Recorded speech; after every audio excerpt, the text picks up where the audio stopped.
February 9th, Early Learning Board meeting. I just disappeared.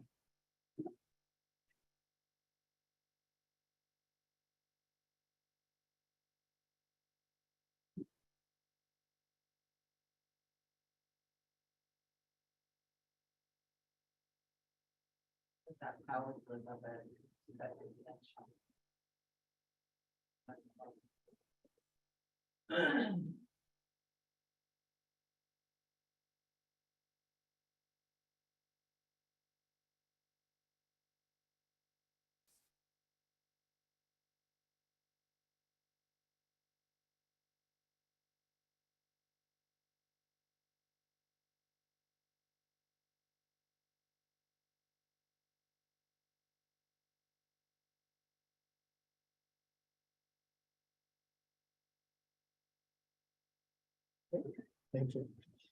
Apologies, everyone, but I disappeared, which may be a good thing for some of you, I'm not sure. But Ashley, thank you for admitting me again. Let's try again. Welcome everyone to the February 9th, 2023 Early Learning Board meeting. Ben Naki is going to share the mission with us today.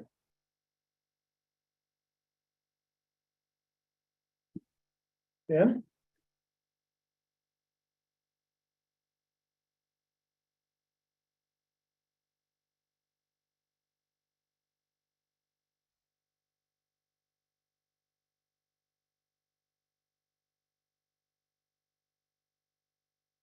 It's here, right?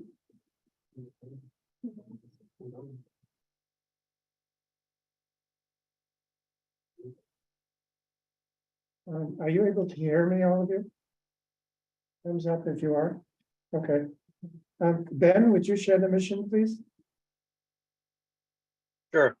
Early Learning Board mission is to support children's academic and lifelong well-being by directing and supporting the Executive Office on Early Learning for an effective, coordinated, high-quality early learning system from prenatal to kindergarten entry. Thank you, Ben. And I have one announcement at the beginning of the meeting. We are going to switch the order of two items on the agenda. In section 5, the subcommittee reports will be reversed. So the Governance Standing Subcommittee will present before the Strategic Implementation Subcommittee to ensure that we have sufficient time to address the bills that the Governance Subcommittee is going to be guiding us through today. All right, let's move to item 2 on the agenda. You have the minutes sent to you. The chair will entertain a motion to approve the minutes as presented.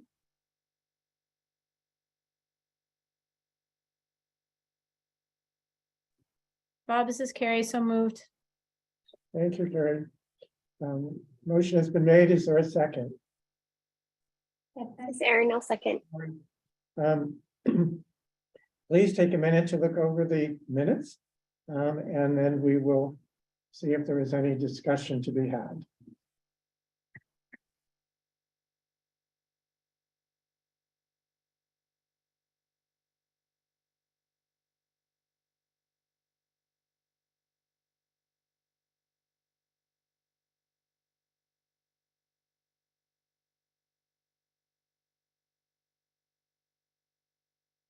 The motion has been made to approve and seconded the minutes of the January 12th, 2023 meeting. Is there any discussion?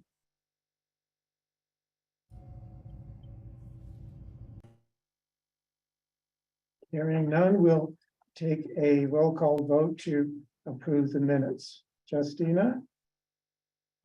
Aye. Erin? Aye.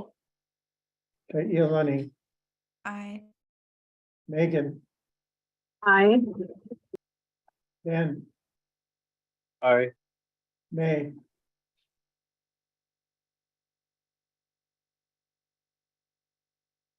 May?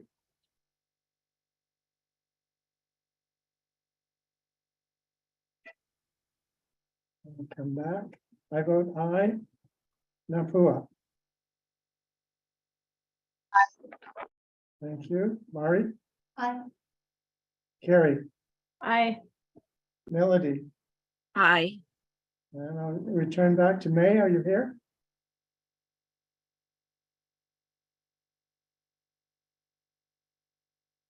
All right, the minutes have been approved as presented.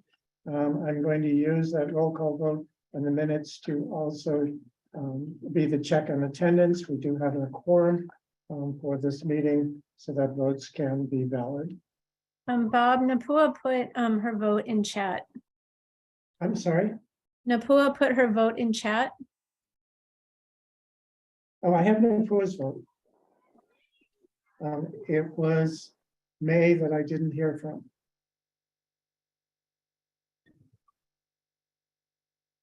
But thank you, Carrie. All right, let's move to item 3.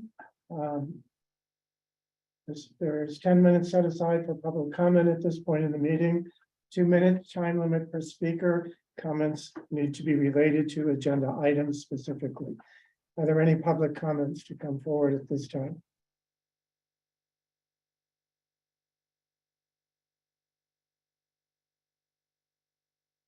Is there anything in the chat? I don't see anything. I have testimony, Dr. Peters. It's Deb. I don't know if you're back. I'm sorry. Yep. I submitted testimony this morning for Mhm. you folks. Actually, it was not testimony of the kind that we're talking about, Okay, that's fine. but it was informational and it was shared. Great.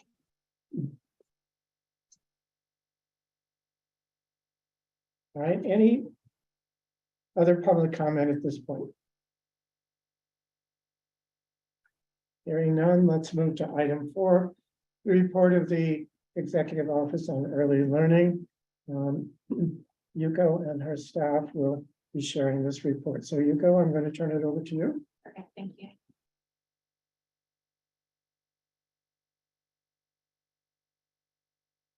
Bring it up.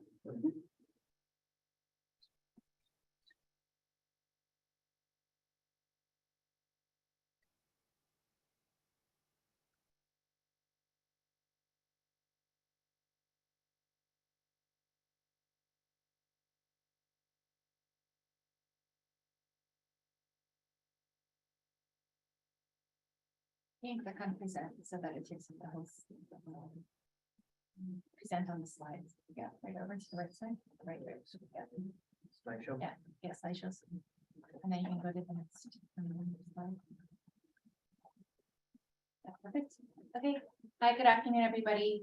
We just wanted to offer some brief updates. The first thing that we wanted to share in the relationship to early learning is that the application packet is now out for our next school year, 23-24. So you can find this application on our website, or you can look at the short URL, or it's also in the updates. And if you want us to send it to you directly, we can also do that. Next. Can I have Alohi share this part, please? Hi, everyone.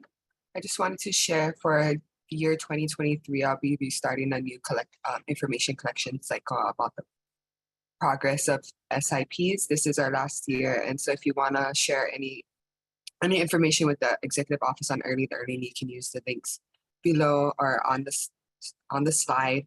And please feel free to contact me if you are having any trouble or would like to share in another way. Thank you. Thank you, Alohi. Next slide, please. Can we hear from Chris, please? Hi, everyone. I'm okay with just you reading the written update for my office, and then we'll defer any other early Head Start updates to Ben doing membership updates. Thanks, everyone. Next slide. And one more. Okay, perfect. I also wanted to share a few other system updates. So we put in a new request to fill for workforce specialists. The institutional analyst position closed its initial posting. There were no internal applicants, so it is now going to be posted for external applicants to apply. On February 6th, we had our communication specialist interviews. We are still working through that process. We had Secretary 2 interviews today. I also wanted to share that this morning I was able to speak to the Joint Venture Education Forum to talk about the current and future work of the Executive Office on Early Learning and also to educate them about the office and the role that it has. And then on February 14th, I'm looking forward to a visit on Kauai for site visits and also meeting with Mayor Kawakami. Next, please. I'll go back. Okay, so before we are going to end our EOEL portion with the legislative updates. But before that, I wanted to go into something that I need to correct regarding the PDGB5 grant. So at our last meeting, we spoke about the PDGB5 grant and the activities that were required of it. Next slide, please. And I needed to show you that this visual that was presented has been modified, and I'll tell you about the point of contention that actually came up after the meeting. So when you look at the role of the Early Learning Board here, when you look at the role of the Early Learning Board here, at the top, there's a portion here where it says assist with the development and scope of services and selection of vendors and consultants. And so I wanted to let you know that that part had to be modified, and I'm going to speak more about why. So thank you for those of you who actually brought it to my attention. It was my error in trying to look at how does the board help to inform the updating of the state plan. And I am now clear that it has nothing to do with developing the scope of the services or any contracted services. So next slide, please. So I had to go back to the conflicts of interest in the ethics training that talks about the board actually not being able to take official action on business of the office that have to do with contracting because it may pose a conflict of interest. Next slide, please. And so you can look here that when we look at business, it includes for-profit and also nonprofit organizations. And if you wanted to take a look at this again, I do have the whole PDF of the ethics training again. But this is again, what is the basis of this decision? Next slide, please. And so this is where it states explicitly that it pertains to awarding of loans, grants, and contracts. And so this is where the point of conflict comes in. Next slide, please. So the role of the board has been amended to participate in the strategic plan update process and to be informed of the grant implementation. But the board will not be participating in the development of the scope of services and the selection of vendors. And so that was my error at last meeting. So I'm making the correction here now. Next slide. And then I'm going to pass it over to legislative updates. Good afternoon. Okay, so in addition to the updates provided to the board, we do have an update on the budget request. So the budget review process has been completed with the governor. So he will be sending out governor messages with updates. We were notified that in addition to what was previously approved by Governor Ige, so that included $660,000 for the early childhood educator stipend program, 2 FTE position counts only for a business manager and contract specialist, and then a $3 million appropriation ceiling for the early learning special fund. In this budget review process, the funding and position counts for the expansion of EOEL public pre-K programs for 55 new classrooms was approved. And then 2 additional positions for a policy analyst and program specialists, and funding associated with those positions were also approved. Thank you. Okay, take care. And then just moving on to, so I believe this was sent out to the board as well, the framework of policy priorities for the 2023 legislative session. So we've done essentially the same process where for EOEL, we extract all of the bills that are introduced in the leg session, and then I comb through all the bills and extract the ones that relate specifically to EOEL or to the board, and then anything that might relate to the field in general. So anything that relates to our statutory obligations or may impact or support or benefit work of the field.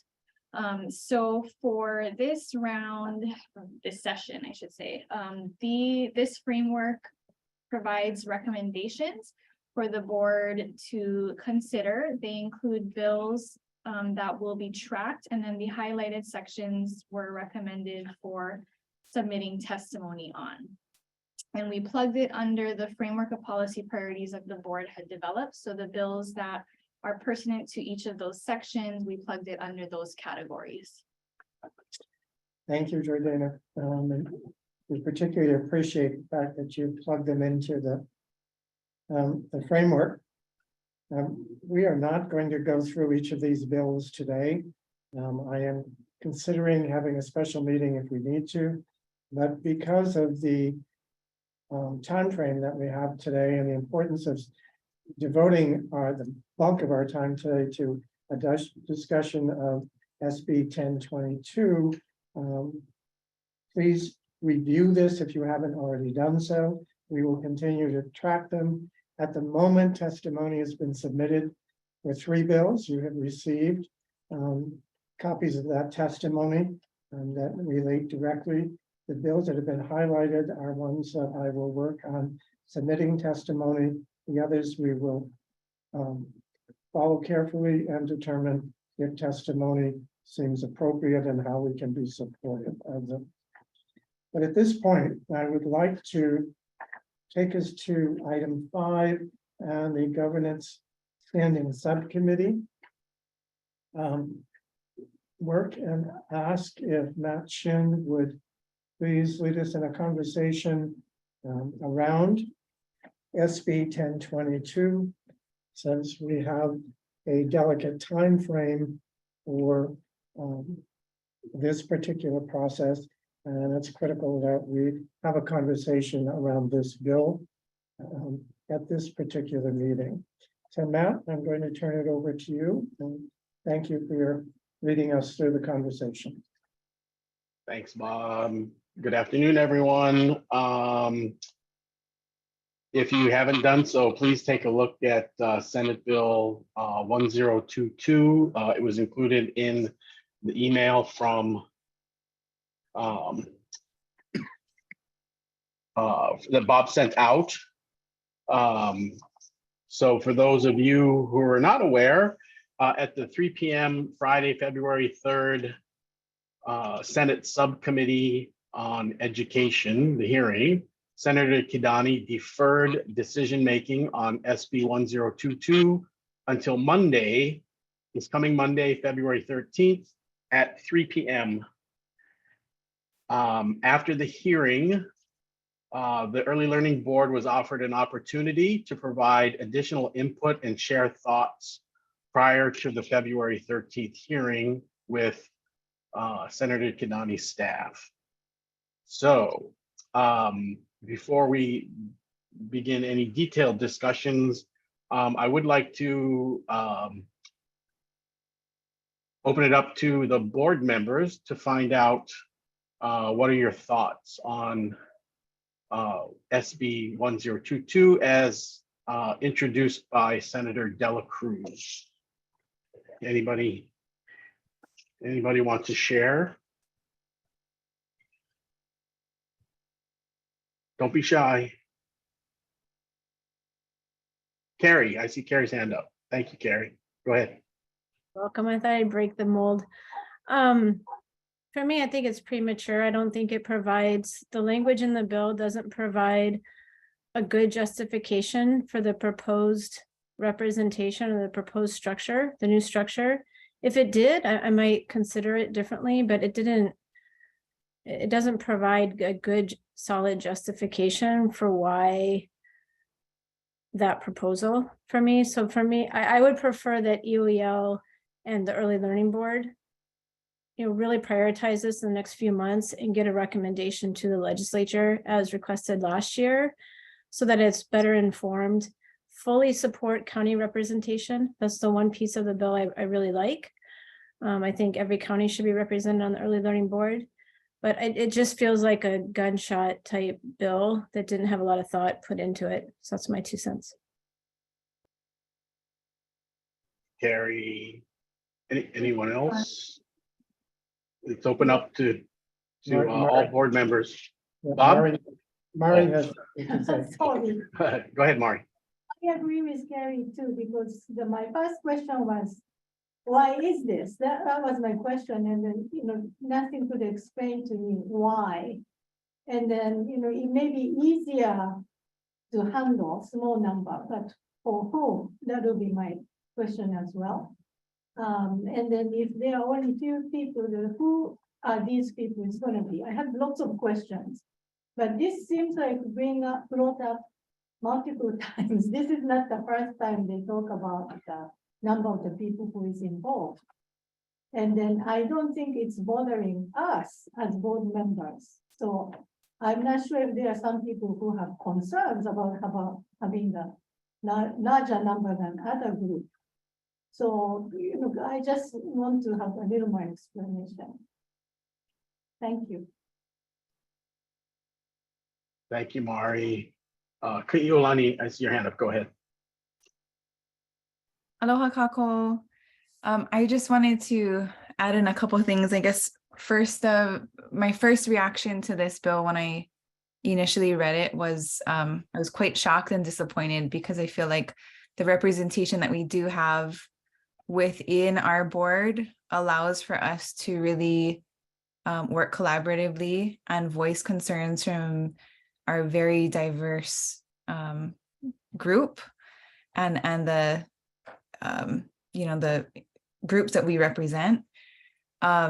Understanding that, I know that there are concerns, and I'm just thinking, not knowing anything specifically, but I can see and understand that there would be concerns for some ethical conflicts of interest because of the nature of our board. So I can understand that that might be one of the reasons this is something that's an urgent matter.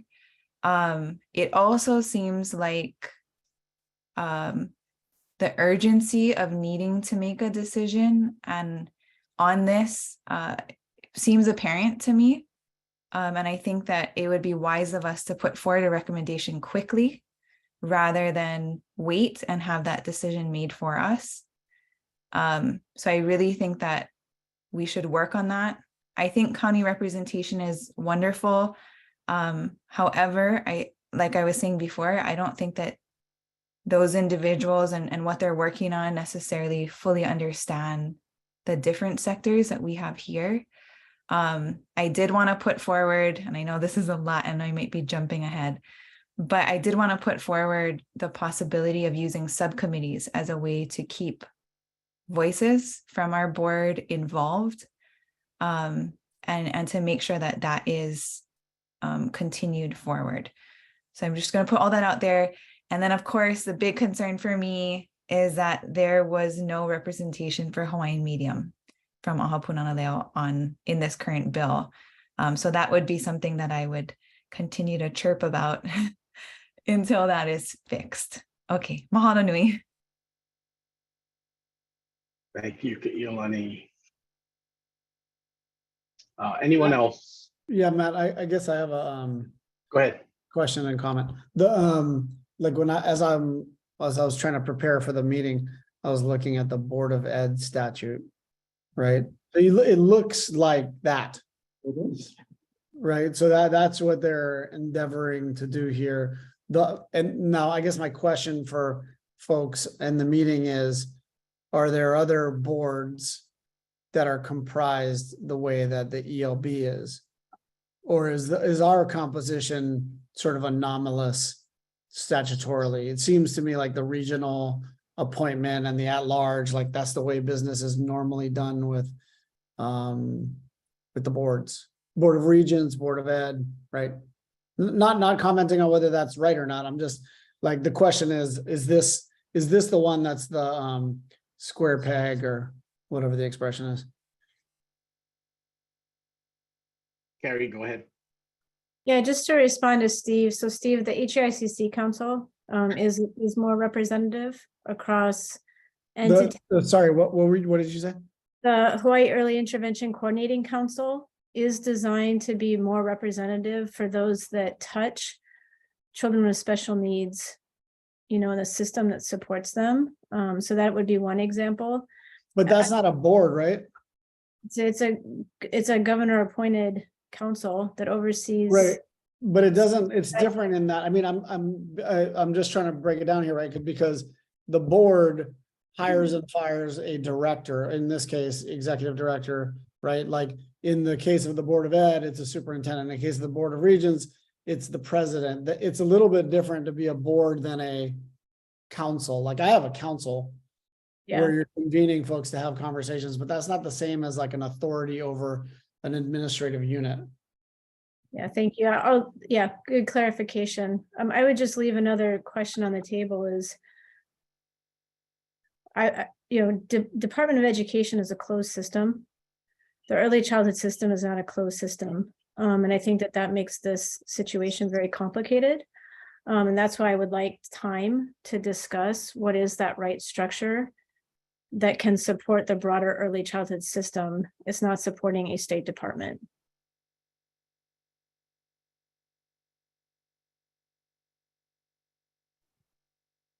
Thank you, Steve. Thank you, Carrie. Anyone else? Hi, it's Erin. Hi, Erin, go ahead. Hi. So I think I wanted to piggyback on Carrie's or the last discussion. Maybe I'm not sure which one of you said it. Sorry, Carrie or Steve, but regarding the hiring and oversight really of the director.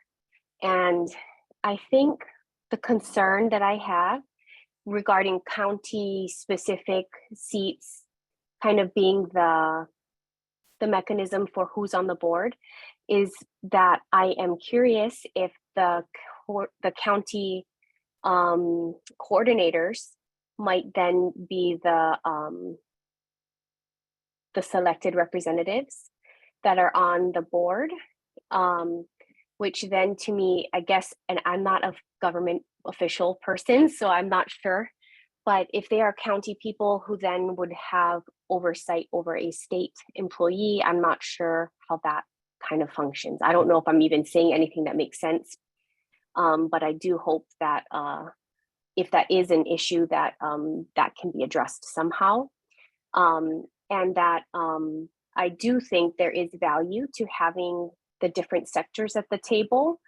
Now, each of us who are on the board do come from an organization or have worked for an organization in this arena, and that is how we got here. So I do recognize that there are some ethical implications. However, if there is some kind of a mechanism to either have I know this used to be an advisory board, but continue to have maybe an advisory board of some sort that does continue to have each sector present somehow, I do think would be of value. So I think I just would like to see how I agree, I guess, with everyone feeling the urgency to provide a recommendation instead of waiting and seeing. I know you're not asking me in particular, Erin, but I didn't read it as, oh, look at Ben's raising his hand and I'm just jumping in. Sorry, go ahead, Ben. Steve, could you speak a little louder? Sorry about that. I didn't read it as county coordinators. Yeah. I read it as somebody from the county. That's all. Like literally they just have to yes live there. Yes, I didn't read it that way either, but I guess seeing as the quick timeline, this is effective immediately, who would they kind of start working? Like there would not be a board. So I was kind of curious as to who would maybe be the first round of potentials. So I guess I just assumed that would be an easy place to start. But I agree, didn't read as if the county coordinators were the people. And it doesn't say they could not. Okay, thank you, Steve. Thank you, Aaron. Ben, you have your hand up. Go ahead. Yeah, I'll be quick. I think some of the points I heard, I think the one that resonates me with the most is that again, I think Kailani mentioned it and Aaron was alluding to it, the depth of the current structure of our members. It's very prescribed, but it captures all the different early learning fields out there. Like we have great representation, great voice in all different parts of early learning in Hawaii. And I'm worried that the proposed system might exclude some of the voices that are here now. And it'll all depend on who gets selected. Kailani brought up a good point about Hawaiian Medium. You know, would they, you know, if somebody from Hawaiian Medium isn't selected, whether it's a county seat or one of those other providers, you know, that's a voice loss. And we know that, you know, the members will do their best to represent that voice that's not at the table, but it doesn't take away the fact that we have somebody like Kailani from Hawaiian Medium, myself from Head Start. We have Family Child Care Home. Like some of those voices might be lost if this structure is adopted. So what I'm saying is kind of like what everybody's alluding to. I think there needs to be some thought around, a little bit more thought and also reasoning around going from 11 voting members to 9. When I did the math, I thought it would, because the number has always been, I think, alarming. That's been the conversation in the past. And it's going down to 9, which is a slight drop, but is the number really the issue? I think we can't tell from the bill if that's what they're trying to address. So that's just my comment. Thanks. Thanks, Ben. Melody, go ahead. I'm just feeling like I'm missing something. The question was raised at the beginning. Why the recommendation to change the composition? And then a couple of times I heard something around ethical. There may be some ethical issues. So I'm just not understanding why this is actually being proposed right now. I don't know if anybody can answer that. Yeah, so Napul, before I get to you, so Melody, for the past few years, the topic of conversation of who the board should be made up of, the large number of board members, the terms, they've all come up in different ways throughout the past few legislative sessions. And the continuing resolution last year from Senator Kidani saying, propose a new board, smaller board. That's you know, so we answered that continuing resolution, and we came up with the draft action plan for the subcommittee to be working on this year on how the board could be structured, looking at best practices, looking at different states or different early learning board type organizations. The conflict of interest has always been potential conflict of interest is always, unfortunately, always a factor in almost every board, especially whenever there's allocations of money or resources involved, whether it be from private or public sector, and then how our community stakeholders who happen to be, you know, part of our representative board, also may be the vendors who are applying for resources, grants, contracts, etc. So it's just something as a board we have to make sure we consider conflict of interest. And then going back to previous years, Senator Kidani, and Bob, correct me if I'm wrong, basically multiple times has said, you're too big, your board is too large. Come up with a new board. I will affirm that the issue of size has been a key issue. And based upon responses in our most recent hearing, I think the size issue is one of, there is a sense that governance effectiveness tips out at around 9 members of a board, at least public boards, and that the effectiveness and the ability to get things done is challenged when you have a board of, we actually have 13 voting members if all seats are filled. So that's one piece of it. I think the fact that additional bills were being put through, there have been 3 requests for additional seats on the board, or permanent seats, one or the other. And that has kind of raised the issue again, because this was an issue when the board was first being designed. There was a great desire to have it be a smaller board. And the representatives of the various organizations evidently convinced the legislators to have it be a larger board. There's a feeling too that's been expressed that we are not able to move things forward fast enough because it is a representative board and people come with their representative hats on, quite frankly. That's the view. I'm not saying that's accurate, but that's the view. And find it challenging to look at the systemic issues that a non-representative board might not be troubled with. And I think that's part of this model that's being suggested as well. I'm interpreting things that people have said. I think I'm fairly accurate though in my interpretation of how I've heard this being said, but that's my understanding of the rationale behind it. Which hopefully, Mari, answers a little bit the question you were asking as well, related to it. But size is the loudest issue that gets raised. See, so that explained to me, I understand what they are saying. You know, with your word, but I still don't understand why the size is, why does it matter if it doesn't matter here? Is that because somebody wants to take control over this board and then that's a problem?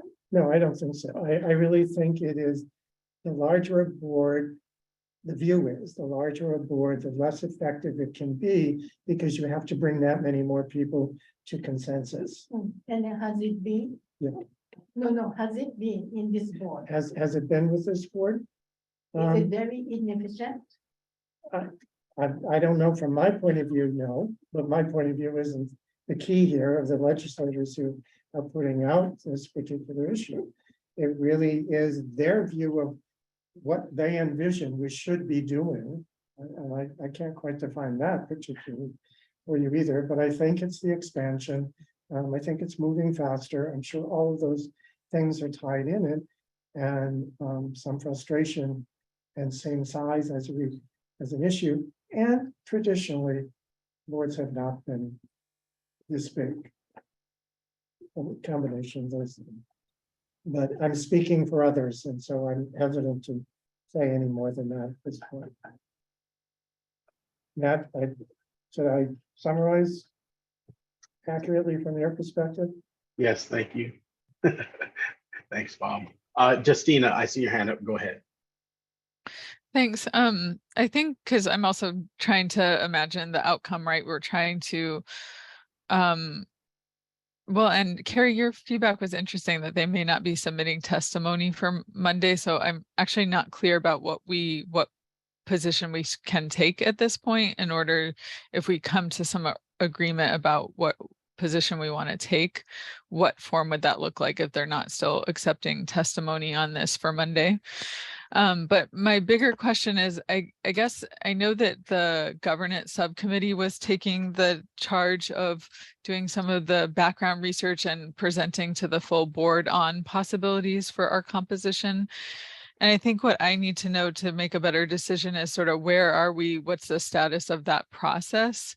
So, because if we're closer or further away, that would help me know like where we could go with this. For example, if it's next meeting where we're getting presented with some potential options for board composition, then I'd feel pretty confident that we could put that forward as how we're addressing this concern. So I guess that's on my mind is I don't have a clear picture of sort of where we're at with the options for composition, even though I know we've been charged with looking at the structure since about this time last year, maybe a little bit earlier than that. She said it. Yeah, but you couldn't hear that. Yeah. One thing I want to clarify is, despite the testimony, Senator Kidani has asked for the minutes of our meeting today to review before the testimony, before the decision making on Monday. What we had set out to do here was to at least get the conversation going and to also begin to frame how we would shape testimony as this bill continues, because we're assuming it's going to be moved forward, quite frankly, fairly confidently, I think. Matt, are you comfortable with me saying that? That it will move forward? Yeah. Most likely, yes. Yeah. Because the next committee is WHAM, which is Senator Dela Cruz's committee. And, And yeah, well, Yeah. you want to talk about where the subcommittee's work is at? yeah, so Justina, we presented the legislative report to answer SCR 34, and in there is our timeline, our action plan. I do not have it immediately. Last month we met and we discussed, we reviewed the Act 202, which established or changed the ELB from advisory to governing. We also reviewed Act 178 from 2012, which established the EOEL. We reviewed the Hawaii Revised Statute and outlined the board's purpose and value. This month, we are looking at board creation, type, size, best practices, and then given the purpose, what type of board may be best suited, advisory or governing or representative or experience and skill set. March is still reviewing those and then coming up with a type of board and a size and composition. And then April is reviewing that with the early learning board to present recommendations. April or May. And then June, we have to work with Georgina and EOEL to develop a legislative proposal. Because that has to go through EOEL to the governor and finish drafting that. We would present the draft bill in August to the board for decision making. Then we have to write another legislative report, submit the final draft of our legislation to the governor's policy team. November, December, submit the updated report that kind of outlines what we decided and gives a copy of the draft legislation. January, February, the legislative package would be presented from the governor to the House and Senate.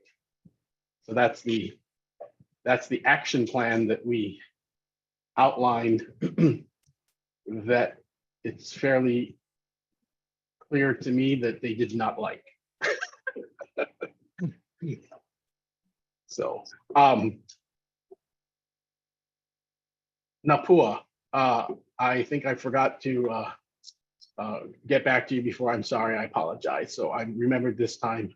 I wrote it down. So please go ahead. I'm sorry, I'm having.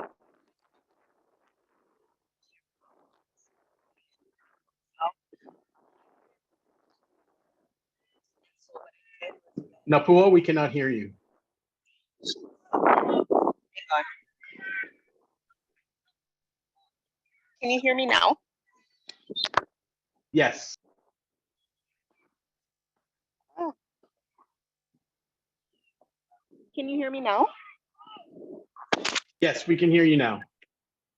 Perfect. I'm sorry. I'm having Wi-Fi issues today, so that's why I'm having mic trouble as well as my camera will be off. But I'm very new to the board, so what I did was when Bob sent the information, I really looked at the board's mission to see in the past 4 or 5 meetings that I've been at, how did we as a board look at the overall system for Keiki, as well as the proposed Manao in the bill.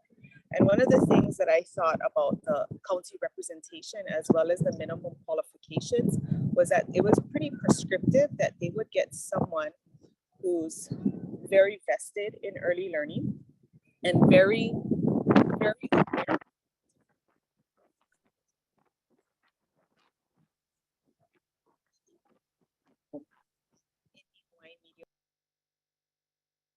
Napua, we lost you there for a moment.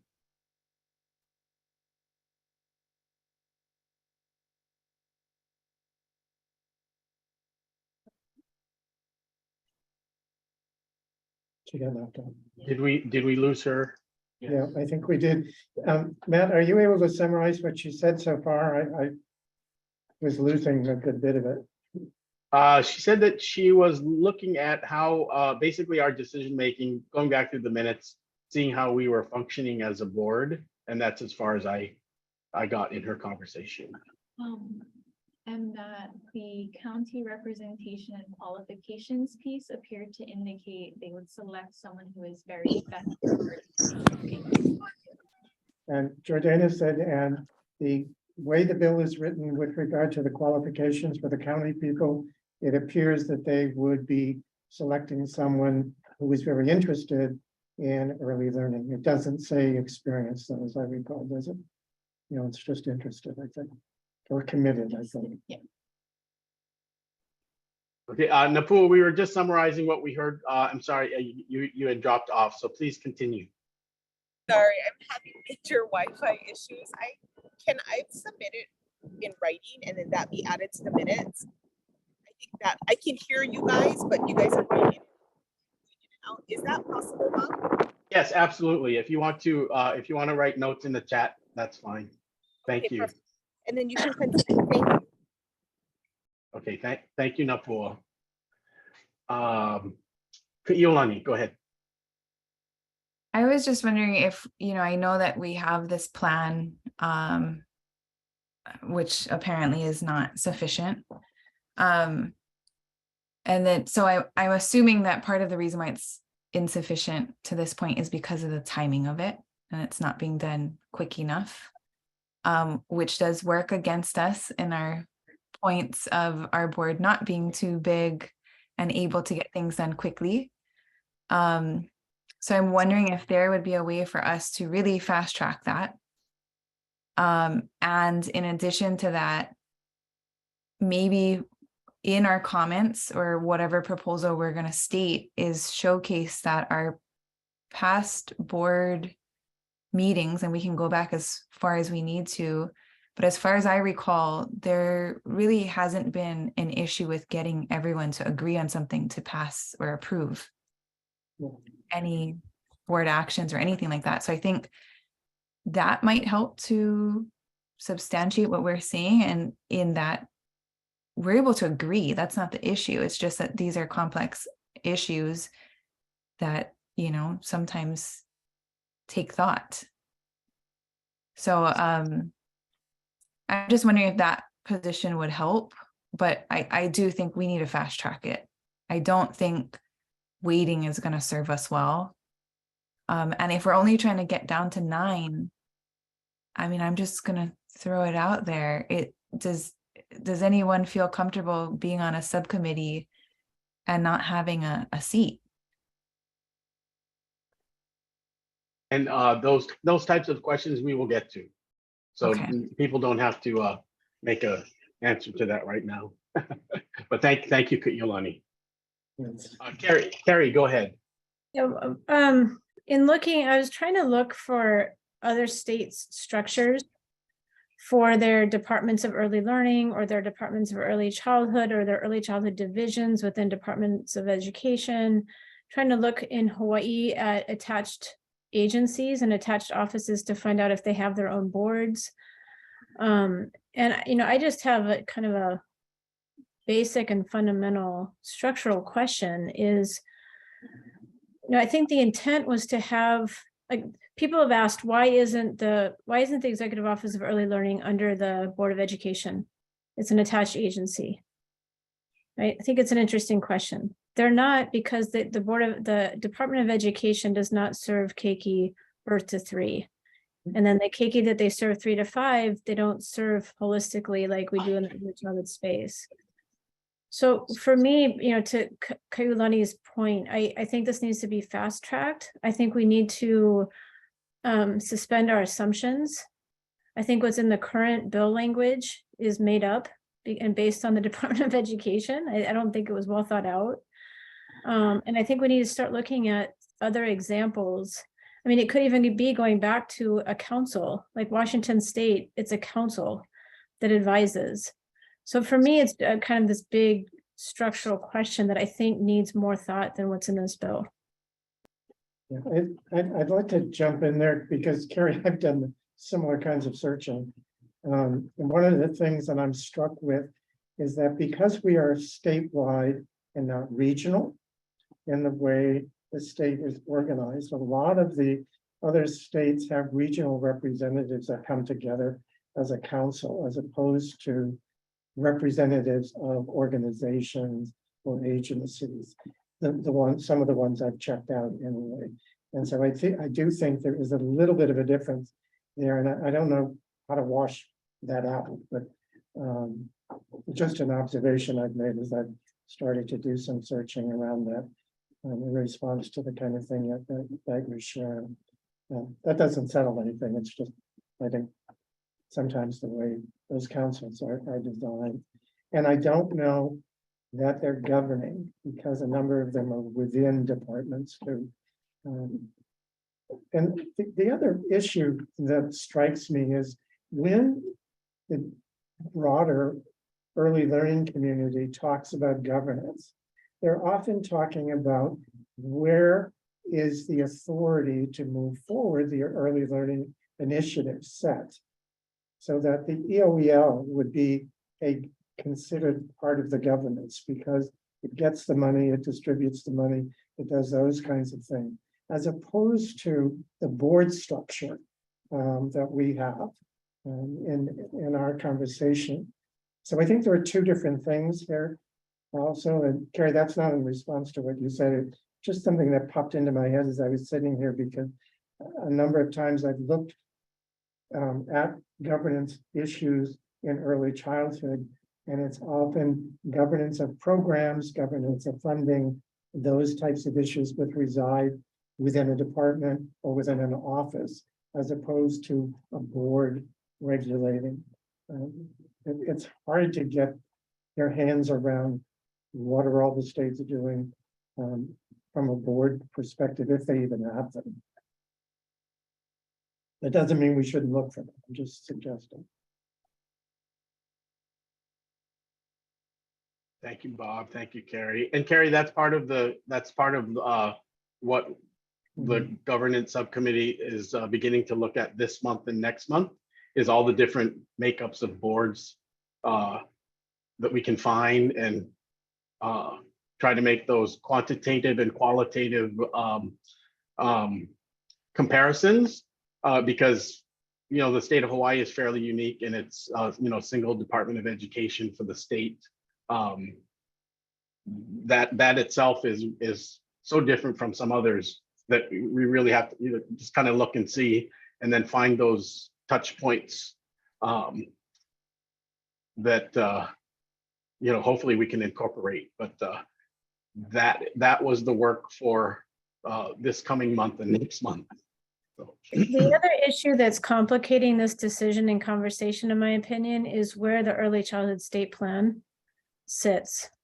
And I've never been comfortable with this as an ELB.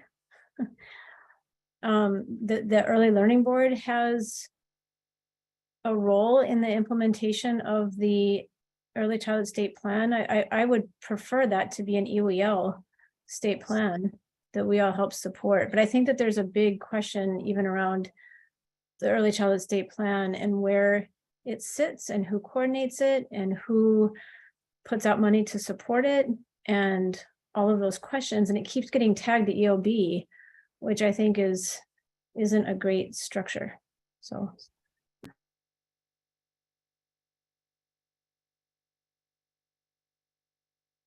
I thought we addressed that in the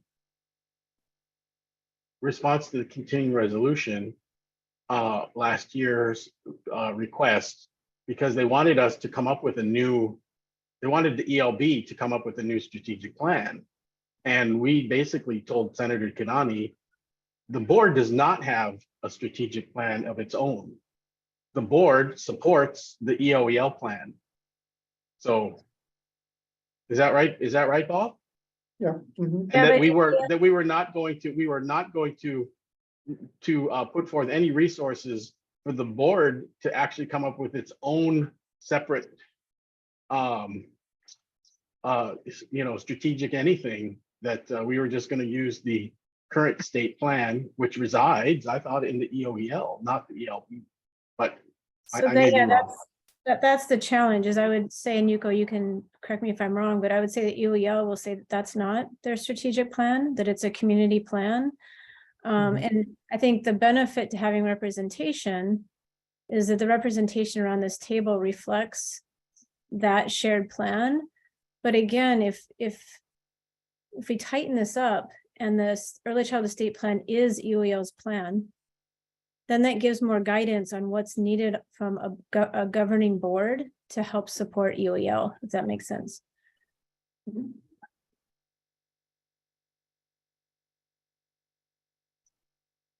Yes, I think I understand what you're saying, Carrie. I'll relay something similar.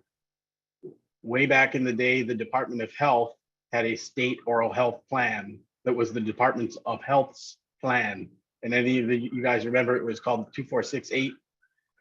So that was the Hawaii State Department of Health State Oral Health Plan. So what we then that went away. The dental division went away, and we've been trying to rebuild. We were tasked with coming up with a new state plan, and we were working with the coalition when we had our CDC grant, but we had to change the conversation because our stakeholders wanted a Department of Health state plan to guide them. They wanted us to tell them what to do, but we were trying to create a statewide oral health plan that the Department of Health can help implement. Right? So it's not it's not the Department of Health's plan. It was everybody in the state, all the partners coming together to create this plan. But because we are the statutory authority to, move these things forward, it would be us taking the communities or the statewide plan and moving that forward. That's kind of how I see this. Yuko, I don't know, I mean, from the beginning, that's what I've in my own mind. So I may be biased. So.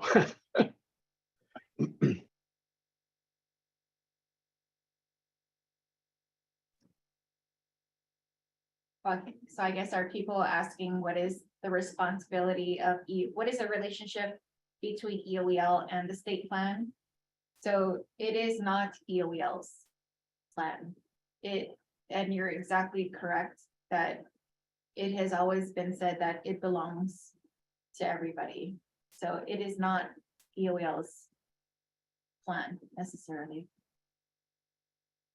Yeah, then if that's the case, who sits on the governing board of EOEL should be focused on EOEL's scope and what they're working on.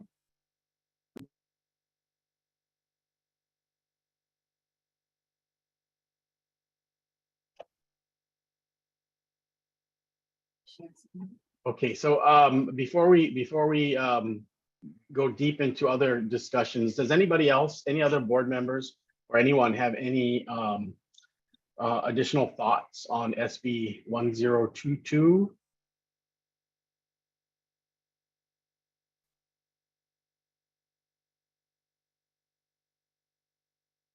All right, seeing none. First, what I want to do is very basically, I'm going to share my screen. Oh, can I have permission to share screen, please?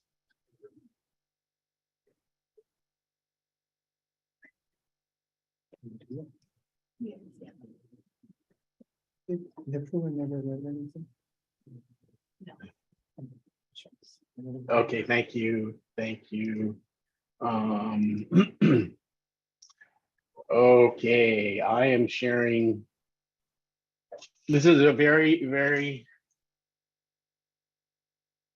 Oh, can you guys still see me, hear me? Sort of. Okay, I have some weird thing saying quit, There but you I'll go. continue. I'll continue for now. Mhm. Here's a. Oh, Matt, we lost you. You froze.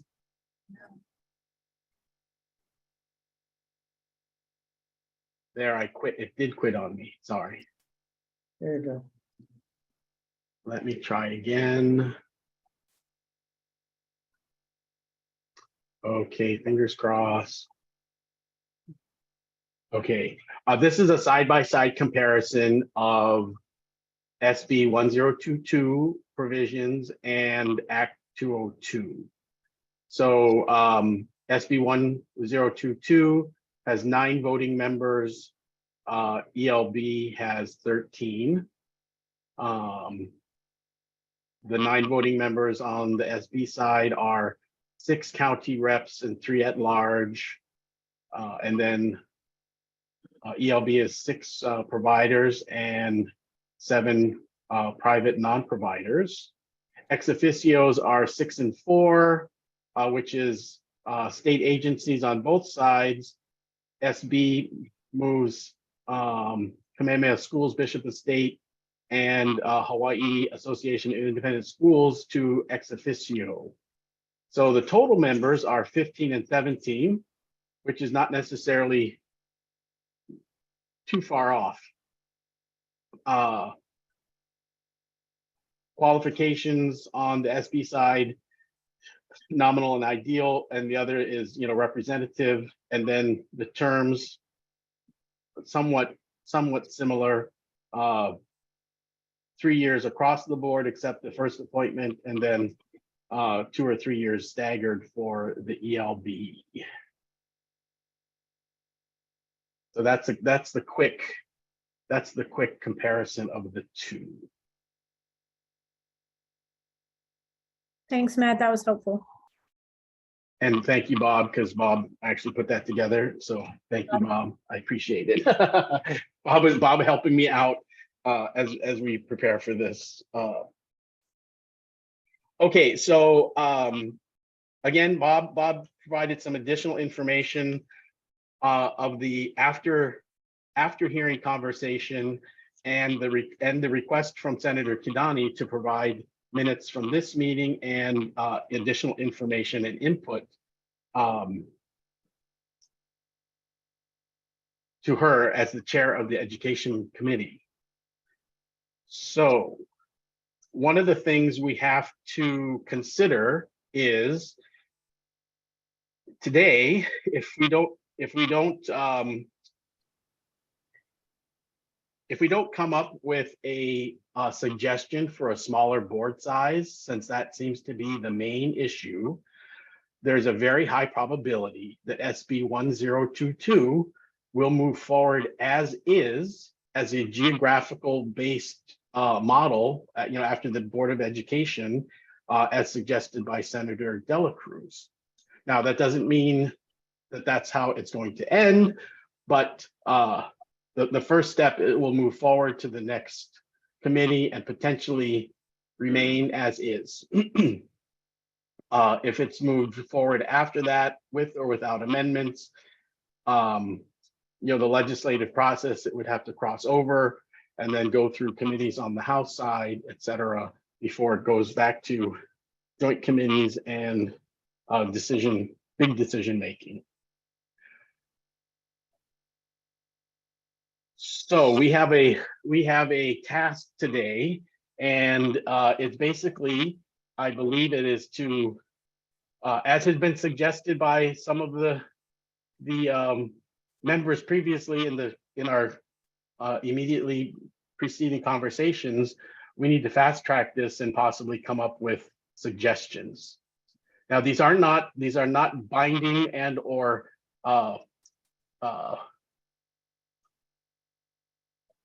it's not going to change the law right now, but it is a suggestion and a way forward as the bill potentially moves and we work with the House and Senate to resolve this, because it's either we take some control and provide our input, or the legislature has submitted a bill that says this is what they feel the board should look like. So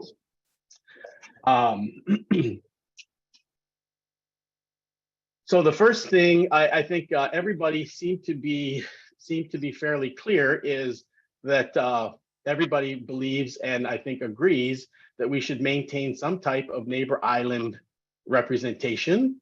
And currently that is through the seat for the Hawaii Council of Mayors.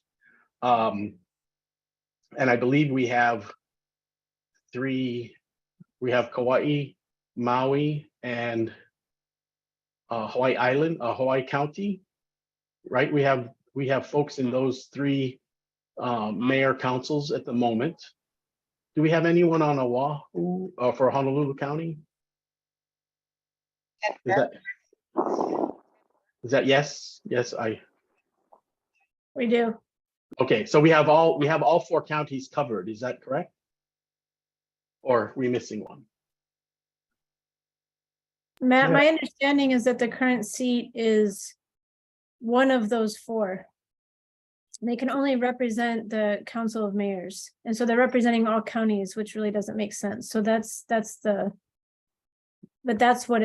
how it was written originally. Yes, but previously there was only one, actually there was only one seat that, or there was only one county that actually had an early learning seat within the county, right? And that was Maui. But those positions are now County coordinator, Matt? yeah, yeah, Kaina, right? Kaina was the county coordinator, yeah. county coordinator. And do we have those in the other counties now? You do. Yes, Yeah. okay. Okay. So that's one thing, maintaining neighbor island input, either representation through the Hawaii Council of Mayors seat. It could rotate amongst the counties, and or as I think was suggested by Ka'iolani, that there be a subcommittee. Was that you, Ka'iolani, or was that Aaron? Ka'iolani, okay, thank you. Trying to keep track of everybody. But potentially there could be a neighbor island subcommittee, standing subcommittee. But so that's one thing that we have to consider.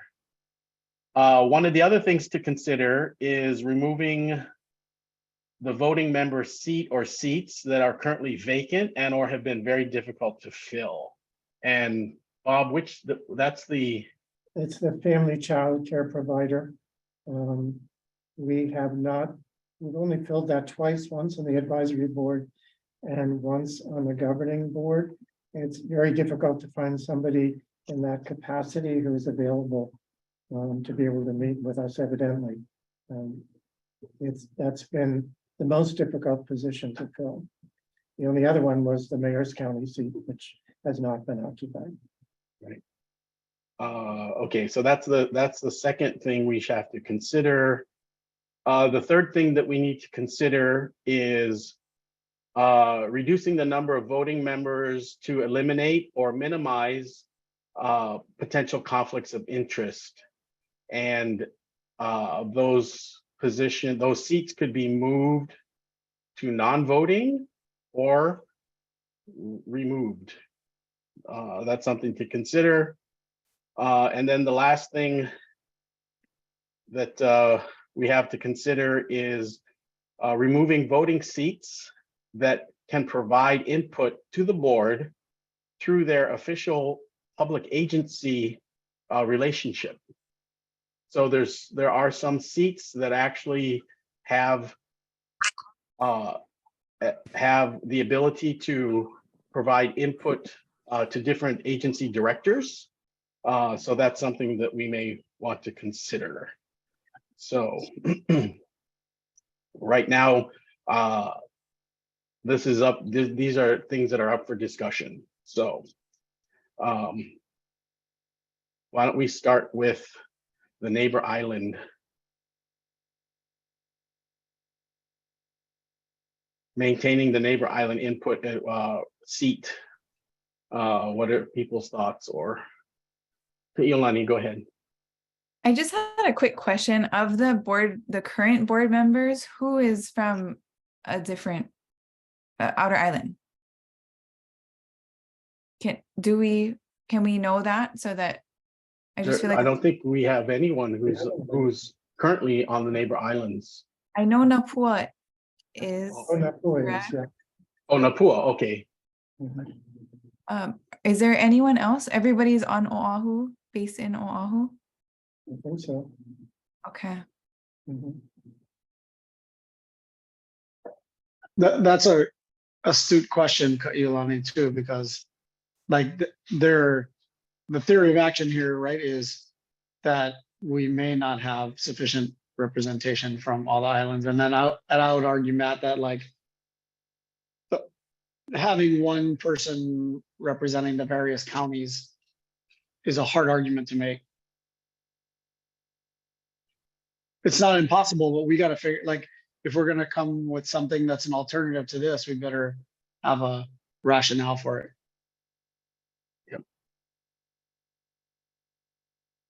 Yep. Carrie, go ahead.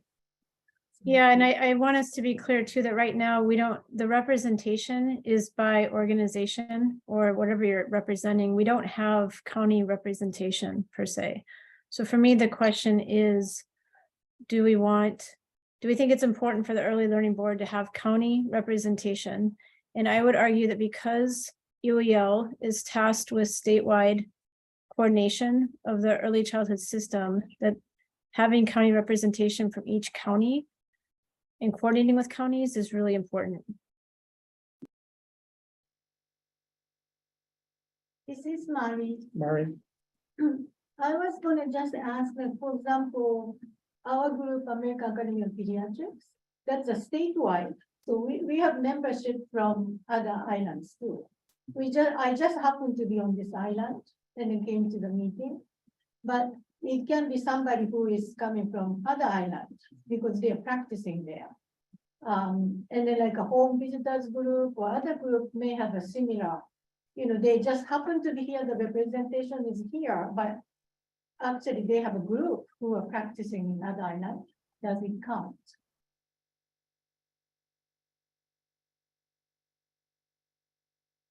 Another way to look at it too is to, if there is a representative from one of the neighbor islands, that part of the responsibility would be for that person to tap into the other islands and represent neighbor islands in general, bringing the issues forward, more like a regional rep, if you will, for lack of a better term.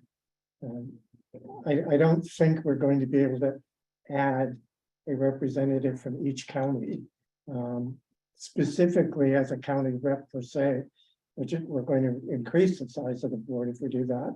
I can't imagine that that'll be terribly well received, even though it might be wonderful to be able to do and ideal. I'm not so sure we can do that. This Justina. is- Oh, Melody, I'll get right back to you, okay? Justina, go ahead. Yeah, on the county piece, I think my wondering with it is, I wonder for the like county coordinators, and I also think that some of those are not yet county staff positions. So that's something to consider. It might be premature to think about them being part of the board in kind of written into a statute capacity. But my wondering too is for county coordinators or folks who are tasked as county staff with some sort of early childhood coordination, do they see the best place to coordinate across county early learning board and EOEL being the early learning board? Because perhaps there's other ways that work is happening, could happen more efficiently. So that's kind of my wondering, because we as a board tackle a lot of different issues, not only the coordination across county level kind of infrastructure and decisions.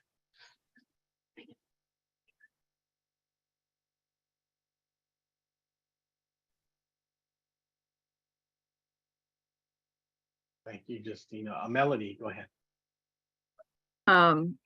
So I think being a state board does require us to have those county representations. And that's something that we've always discussed and always said was missing. What is it? What needs, specific needs are that the counties have? But I'm also still kind of, I think Carrie brought up a really clarifying thing early on, and that was the relationship the board has with the EOEL. And if, I think that affects the composition. Yeah. And if there is if originally the board was an advisory board to the Executive Office on Early Learning. And I don't think that composition changed when it became a governing board. And knowing that the state plan is not the Executive Office's plan, it's the community plan, or however that was described, kind of makes it even, I'm sure, more unclear to anybody outside looking in. Programs don't need to be represented on a state board. It was good when it was an advisory board because it kind of broke down those silos and got people to work together and to share what common goals and so on. But state boards are systems thinking, and maybe the program reps really advise the EOEL, and the state board is comprised of more like the county reps or some of the folks that they were recommending. But I just feel like the confusion fundamentally lies in the relationship the board originally had with the EOEL, and how should it be comprised now as a state governing board.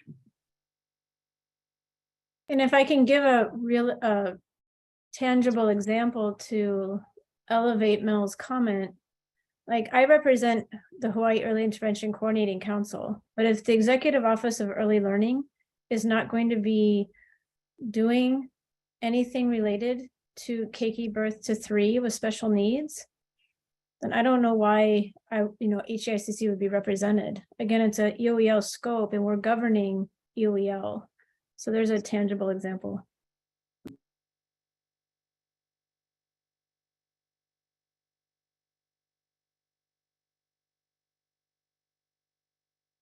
Carrie, I'm not sure I understood. Can you try that again, please? Sure. So to Mel's point, we were advisory, which made sense to be representative. Mm-hmm. And it made sense to represent all of the different types of programs in early childhood across departments and across our community. We are now a governing board of EOEL supporting EOEL's strategic plan. and what EOEL's doing, like what their work is. Mhm. And if their work is not the early childhood state plan, and their work is their own strategic plan that's focused on Right. whatever they're focused on, and they're not focused on birth to 3 with children with special needs, then I would question why we have representation from HICC on the board. Okay, no, I get it now, thanks.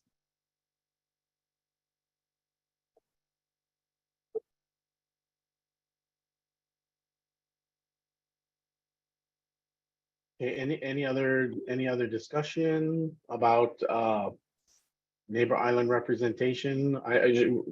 We're not necessarily at a point for decision making but we're still in discussion mode. So May, go ahead. I wanted to maybe we could add I also see the importance of county reps. So I was wondering if maybe we could do a combination, like start thinking, like take a look at adding the 4 county rep in, but take a look at each of our our role, like me as a parent rep. Like, is it necessary to have a parent rep? Is it necessary, like Carrie was saying, is it necessary to have her role or any one of our role? And let's take a deep dive into individual role and our responsibilities and see, are we a well fit into the ELB? If we are not, then we should take that role out and then add the county rep in, if and then we would have a combination that would meet the needs of our concerns, right? And our values and how we see the importance of EOEL combinations. I want to make sure there's one clarification that county council, the mayor's council representative was not intended to be a county coordinator particularly. It was just a selection from the mayor's council. And it might have coincided with a county coordinator, but they didn't even all exist at that point. So just keep that in mind that we could still, I'm just throwing this out as a possibility, we could still keep one representative from the neighbor islands selected by the mayor's council, and it would not necessarily have to be a county coordinator who's sitting in that position. And Bob, my reluctance of that is I don't think it's fair to expect somebody from Molokai, for example, to represent all neighbor islands. Mhm. And I just think that that's a fundamental problem.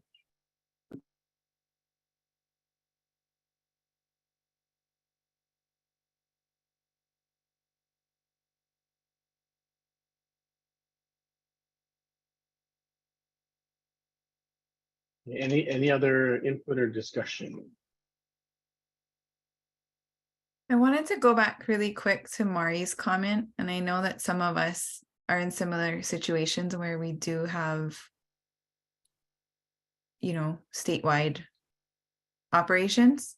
Mhm. Is that completely off the table to have some kind of, help use that to help satisfy that representation? Like, I know that we're talking about the county coordinators, but how it's written is not intended that way necessarily either. It is just representation from the community. So I'm just wondering if, there were a requirement or something like that, that whoever the individuals are that do represent a certain sector of early learning or whatever we're calling it, if they're required to be, on multiple cross-county, is that something that would help, or is that just not even an option?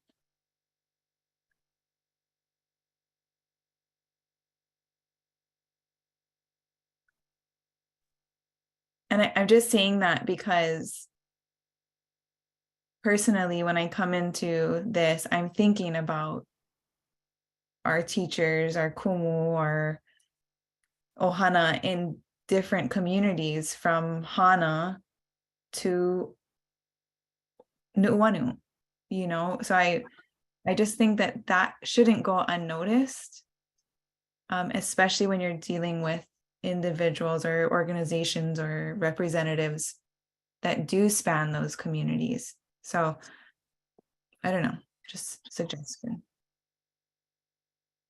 If I could, This is Melody. Just before I forget, because you know sometimes I forget when somebody's talking. I wanted to say something, but as far as an advisory role, something like that, I think would really work as an advisory in an advisory capacity. But when we're talking about a state governing board that is required to really look at building systems of early learning, it's really going to require folks that understand the systems building process, as well as the landscape of early childhood. So I think it's, we're mixing everything up, and we really got to be clear at what the differences. There's actually a couple of differences here that we're talking about. And So again, it comes down, oh, sorry, go ahead, Kailani. Wait, hang on. Before I get to Iolani, Aaron, I saw you wanted to jump in there, so please go ahead. oh, thank you so much. But I guess I was just gonna add on to that, but I think Melody's kind of shared another perspective to Iolani's point, because I'm here as the home visiting representative, and as a result of running a statewide program under the the contract with Department of Health, that really gave me lots of perspective of neighbor island, all island challenges, successes, systems, and the uniqueness of each island. So I do wonder the need, I guess, the way it's written out in this bill to have a person representing a specific county. It's no different than how I don't represent every single home visitor that there is just because I'm here as a home visiting representative. So I just kind of wanted to, if we're thinking of representation, regardless of what representation it is, to just recognize that we have to acknowledge that whoever it is not going to represent every single person in that particular sector, whether it's a geographical representation or a sector. Sorry, Yeah. thank you. That was all. Thank you. I'd also like to add, if I may jump in, I'm sorry, I'm going to interrupt for a minute, that the design in the bill is not meant to be representative of the neighbor islands, except geographically. I think what they're looking at, the representation being much more is a variety of skill sets and expertise and experience bringing to the conversation of the board. And while they use the Board of Education model, and I'm not saying that's what should be used, I think there's a different, they're seeking a different outcome than representation. So we are seeing some differences. And I'm sorry to interrupt, but I think we need to be clear on that, that the fact that somebody is from a neighbor island happens to be the model used because it gives a way of organizing. But it's not that piece as a representative per se. I think that's critical. It's other factors that brings the strength to the board. Okay, thank you, Carrie, and then Iolani. Yeah, I just want to put back on the table, again, we're governing EOEL. And what is EOEL's scope? And what are they working on? And what do they need help with? And what expertise do they need? And how do we design a board, a governing board that is supportive of EOEL's work? And I think that's where we keep getting confusion, because If EOEL is just going to stay in the space, for example, of childcare and early learning, we're going to look for different expertise. If it's not going, again, if it's not going to focus on Keiki birth to 3 with special needs, I think that is an important question. We haven't, I don't feel like we struggled with this for 10 years. I mean, this isn't a new challenge. This is a ongoing challenge. So for me, I want us to design this in a way that is really thoughtful and is giving recommendations that best supports EOEL as a governing board. Well, and I think you have to look at it through the lens of system building, because that's its job. Then I think the early childhood state plan should be their strategic plan, personally.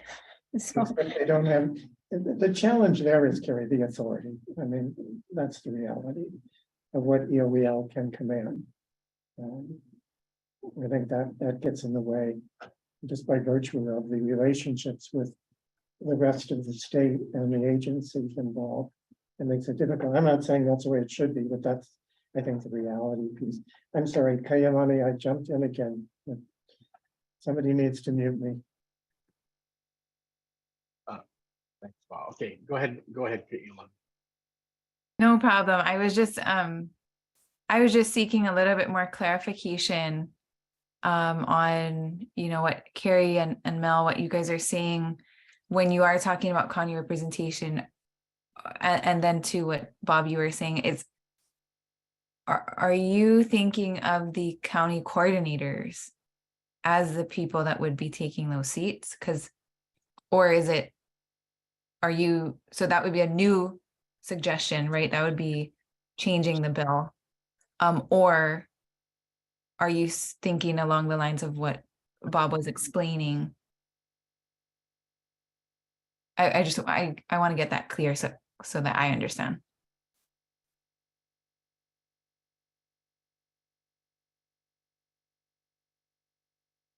So I don't think that there should not be any preconceived notion that the county coordinators would fill any of those SB 1022 county seats. Because people have to apply. It could be if they applied, and submitted their information to the governor. If that's the model, they have to petition the governor, and the governor presents. Well, I guess no. You send it to the board of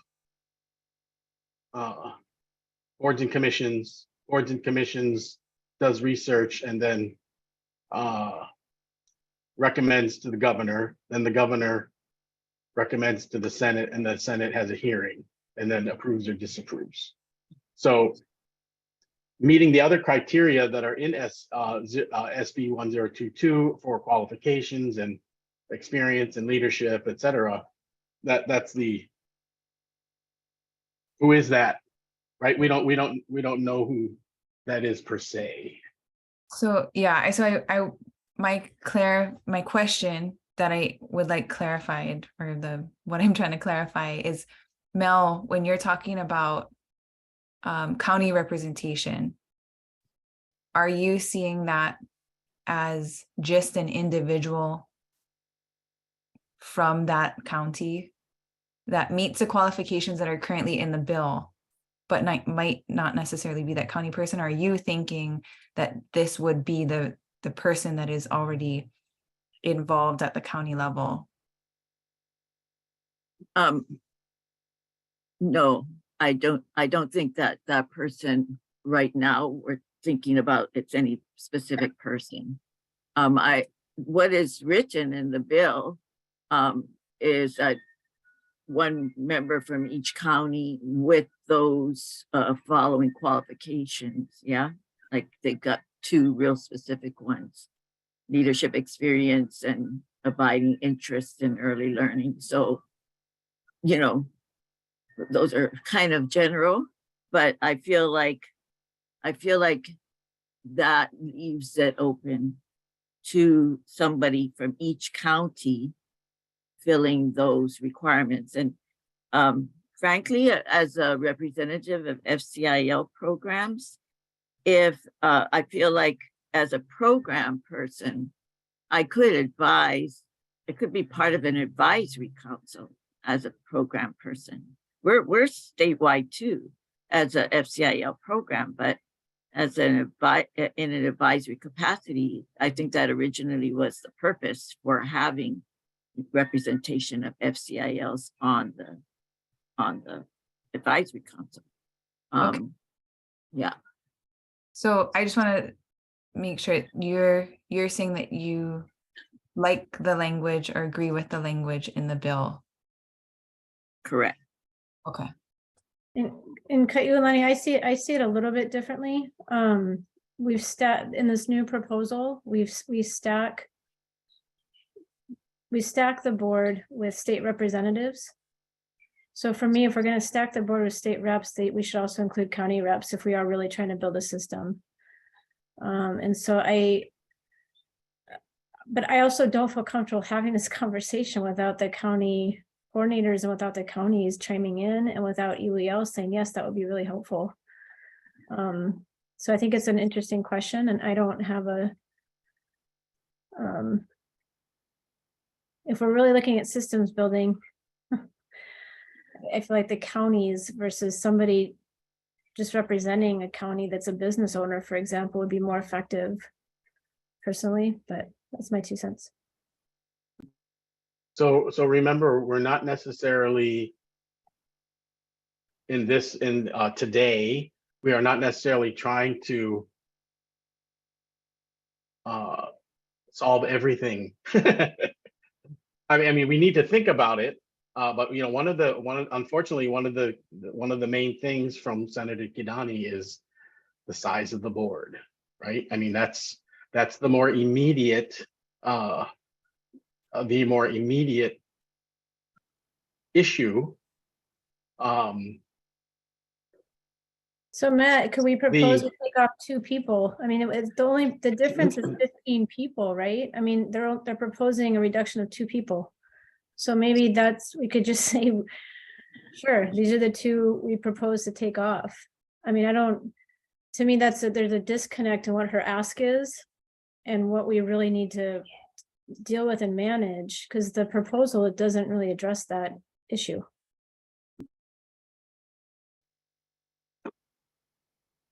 Yeah, so again, the opportunity for testimony, we're past that for this first bill, right? I mean, this first hearing, but we are not past the opportunity for providing testimony as we continue. But I believe, and Bob, correct me if I'm wrong, I also think that Senator Kidani wants, I don't know if this is a test, but it's, can we quickly, as a fairly large board that's currently representative, but then as a governing board, can we propose, if nothing else, propose something to include in testimony? Right, we don't have to approve or propose things that will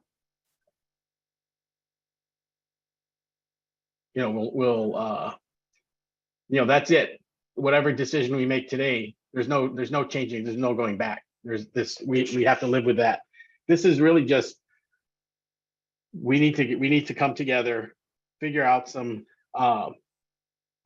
initial size considerations, and ensure that those notes and the minutes to Senator Kidani reflect our work to at least try to meet her request. So Matt, can you clarify one more time for us? What do we need by Monday? And then I hear a second, we need to have testimony ready for ongoing hearings. So what do we need by Monday? So I think by Monday, we need to have agreement of the board. At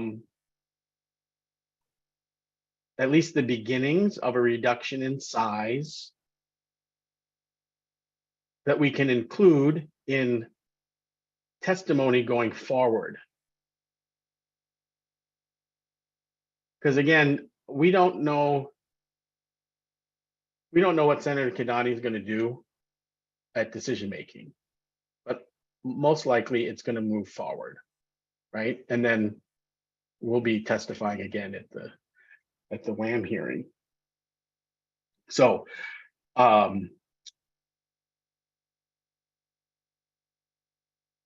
the four things that I presented, which are maintaining the neighbor island representation, potentially removing the voting member that is currently vacant or difficult to fill, identifying and reducing or moving to non-voting or removing seats that have maybe the largest potential for conflict of interest.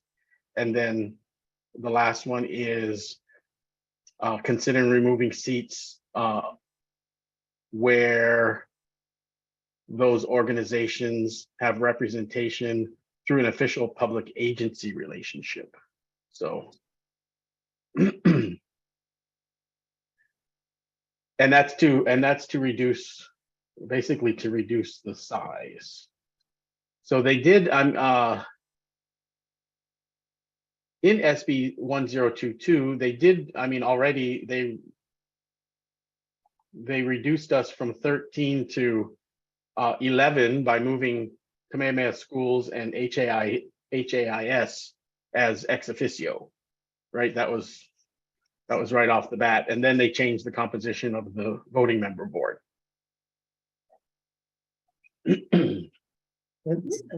Let me jump in here since I'm an HAIS representative sitting on the board.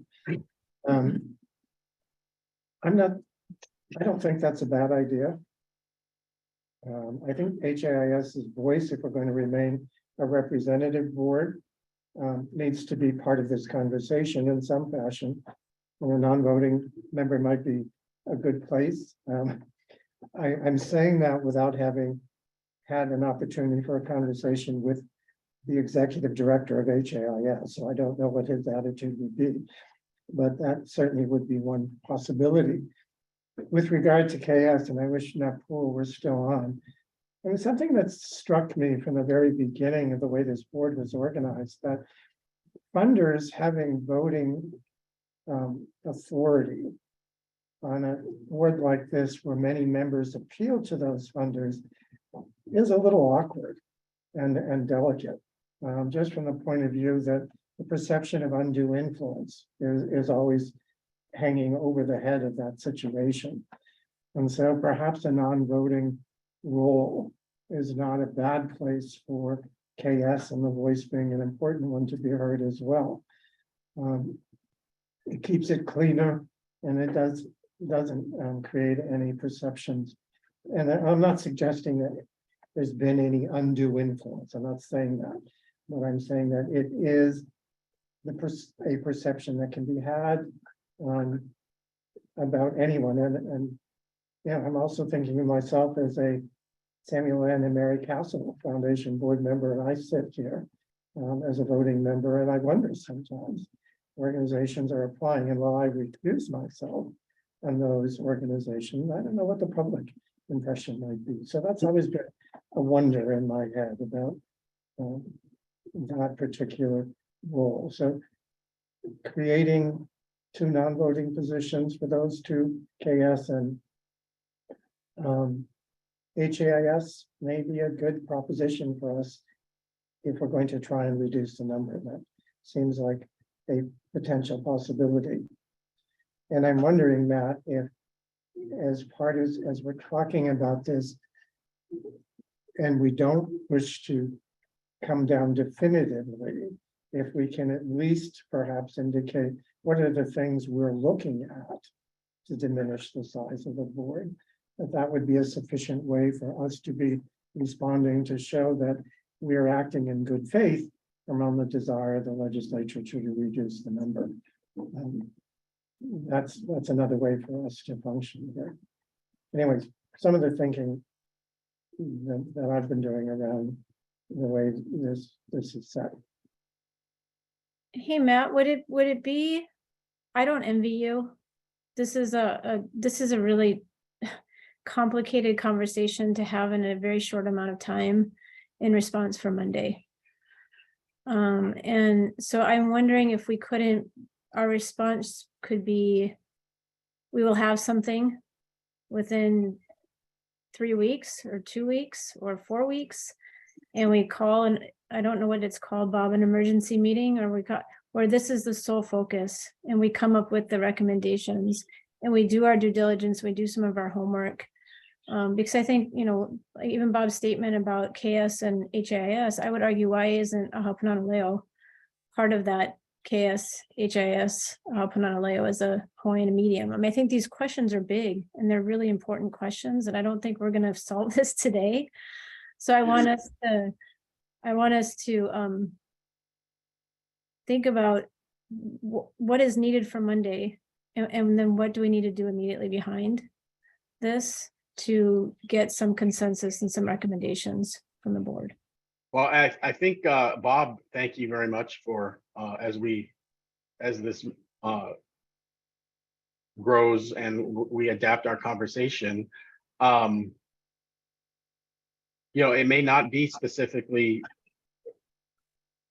remove these particular representation, but it may be, we believe we can reduce the size to 9 by taking a look at where the current representation, Carrie, kind of like what you said, where does the current representative, where is that nexus with the EOEL? And if it's not there, we make a recommendation. We still want that voice, and that voice can become part of an advisory group, kind of almost like what we did when we did the director search, right? We looked at the board as representative, but we said we don't have voices of particular things, so we got an advisory group that included those what we thought was missing at that particular time to help provide and guide our conversation. So those are the types of things that we can include in information now, and as we develop testimony for the future, then it may become more specific, right? As we look at the relationship between the voting seat and what EOAL is doing right now or the next 5 years. If I can add just something that I think Ka'ialani may have mentioned earlier or referenced, but I haven't heard come up again, is that we have working groups, we have subcommittees, and those are places where we can have representatives off the board. You don't have to sit on the board, as you know, to be a member of those subcommittees. And that may be a natural vehicle. I'm assuming the way the legislation is written, that nothing else is changing in the way the board is designed, so that subcommittees will still exist. And that's part of the original statute. But that is another vehicle where voices can be heard. And that is where more of the work of the board goes on to bring back recommendations to the committee and to full board. So let's not lose sight of that as a place for voices to also be provided a seat at the table.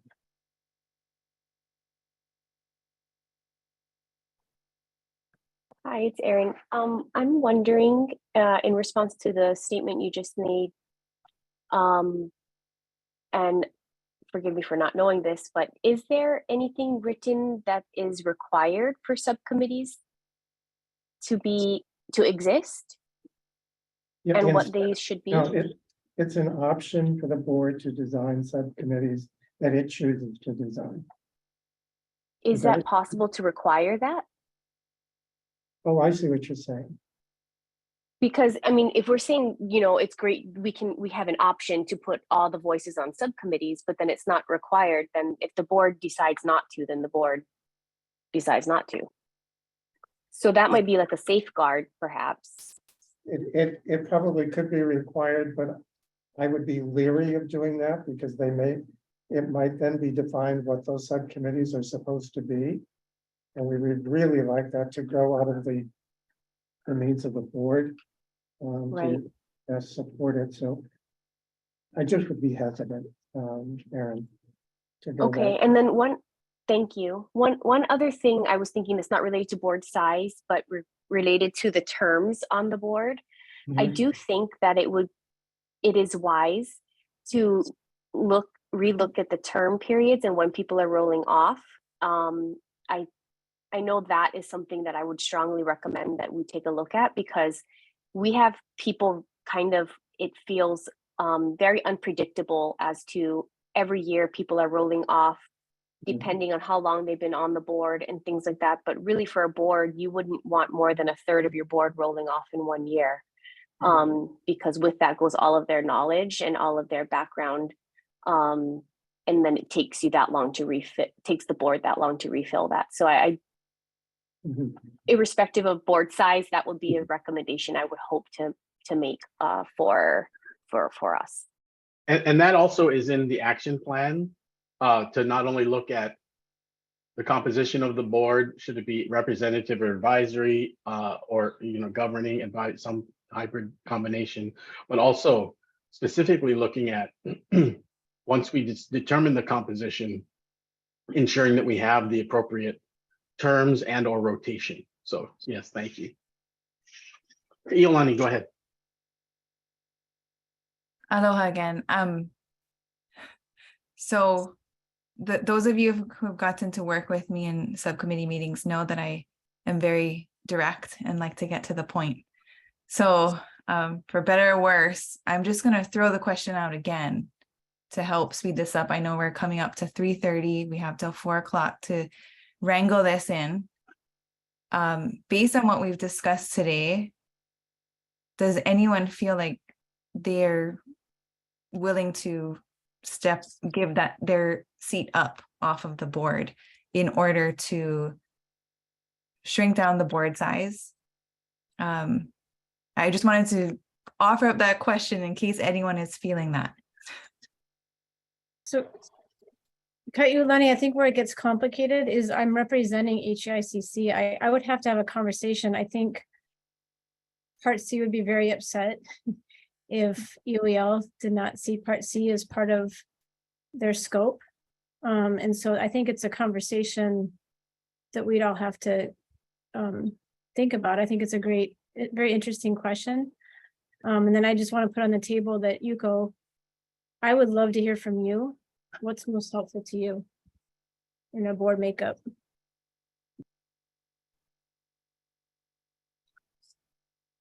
So we're going to hold that question for Yuko at the moment. Melody, go ahead. And also for us to consider that representation is composed of systems pieces. I think care and education is one of the systems pieces, but also prenatal to 3 years old is a systems piece, family engagement is a systems piece, and workforce development is a systems piece. And representation on the board that's composed of the systems pieces, not so much program pieces, might be Hawaiian language is a systems piece to me because it's the language of Hawaii. So it's a systems piece. But we have never looked at the board in that way. We've looked at it more as program representation or state agencies. And maybe it's just forcing us to look at it differently, more in systems. Is this Mari? Yes, go ahead. Yeah, for Kaiulani, I think those people who want to raise the hand that, okay, I'm okay not to be here, it's only those people whose positions are not filled currently. Because everybody who is sitting, I think they want to continue to this work. That's how I feel. And then for Carrie, who said early intervention, why are we here if it's not directly to the UEL? But when you look at this mission, I was just kind of questioning because it's prenatal to 5. And that involves the kids who have disabilities. And then they started off the parts that they feel comfortable. That's how I feel. They can start off. But eventually, our goal is to expand it. And that includes the kids with disability, because the 10% of the kids going to be identified by the time they go to school that they have disability of some sort. Right? In the general population, at least 15% of the population have the disabilities. So, the inclusion or that's the norm of the society too. So I think you have a very important role to build up the system. They're just not doing it right now, but your input is very important. And so, Iolani, the only one answer to your question was Bob.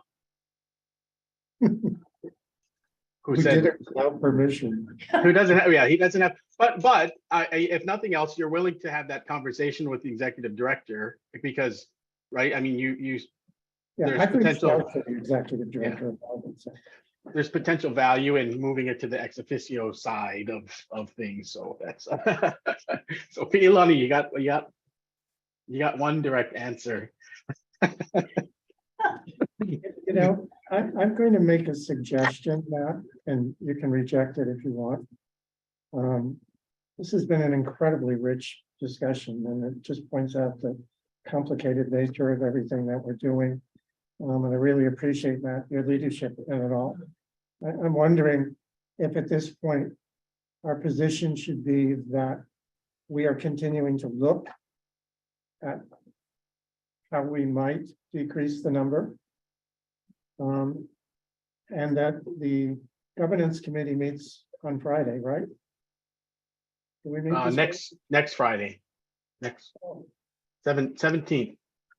We meet the week after the board. We meet in the middle of the month.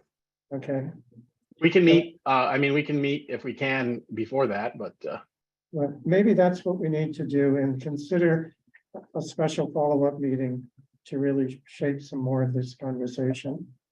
A special meeting of the board, which we could also consider doing. It will also give people a chance to let some of this sink in. In the meantime, if WHAM should hear the bill, then there at least would be talking points about what the board is considering around the issue of the reduction in size. Some of the questions raised about the county coordinator, I mean, not the county coordinators, but the regional, excuse me, the representation of the geographical representation, that's what I'm trying to get to on the board, in the testimony. Some of those types of things could be brought into the testimony and simply be comments, again, at this point. I think what we have heard today certainly will communicate, hopefully, to Senator Kidani, how seriously the board is looking at the desire for reducing size, and also looking at the issue of what kind of a board is necessary, which is what the governance committee was really trying to look at, I think, around some of these key issues. The systems building that Mel's talking about, the representation Carrie was talking about, and a variety of other things. That would be one suggestion I would have at this point, Matt. I don't know if that aligns with your thinking about it. yes, and because it's 3:30, it's we didn't even plan this, Bob. We didn't even plan this. That's why, like, you and I seem to be two sides of one brain. I hope it's your brain. So thank you. Thank you, because yes, we kind of have to wrap this up and package this in a way. I do think it's important that we have some type of decision making. So I'm gonna give it a try. I'm going to make a motion to approve the following to be incorporated into Early Learning Board's testimony about SB 1022. And that is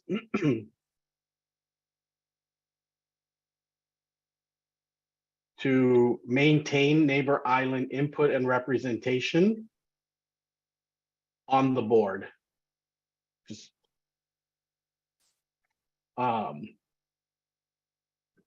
and to consider reducing the size of the board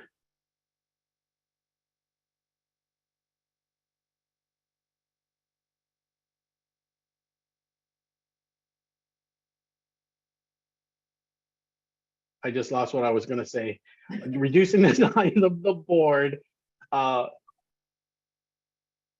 in consideration of, or reducing the size of the board, considering the specific goals and of how the seats. I'm not saying this right. Sorry. Sorry. Carrie, I'm trying to capture what you were saying about the nexus between the voting member and the charge and responsibilities of the EOEL. Okay, so You got this. all right, so I have to redo my motion. Yes, I have to make sure I said it correctly now. So I'm going to motion to approve that the following be incorporated into ELB's testimony about SB 1022. Number one, that we maintain neighbor island representation on the board, on ELB. And number two, we continue our conversation to reduce the size of the board by looking at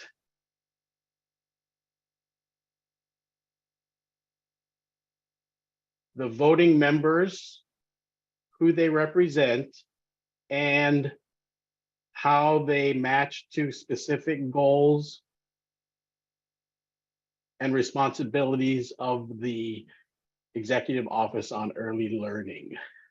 How's that? Did I do it? You guys are really tasking me today.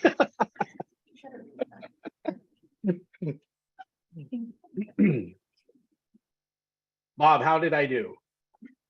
Wow. I'd hire you. Let me see, and did you capture it? You want me to read it? Yeah, Okay. yes, please, Jordana. So the motion is to approve the following to be incorporated into the Early Learning Board's testimony for SB number 1022. The ELB to maintain neighbor island representation on the board and to continue conversations to reduce the size of the board by looking at voting members and who they represent and how they match to specific goals and responsibilities to the Executive Office on Early Learning. Wow, Jordana, thank you. You're hired. I didn't apply. She's got fast fingers, that lady. No, but trying to, you know, I don't know, just trying to off the, yeah, this is ad-libbing is not my thing. I'm not a stand-up comedian and trying to, yeah, I don't do this, so. Okay, Okay, So- that's the motion. is there a second to that motion?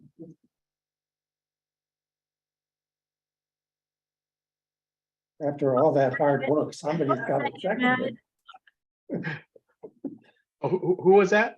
That was Carrie. I'll second it. Okay, Carrie is seconding the motion.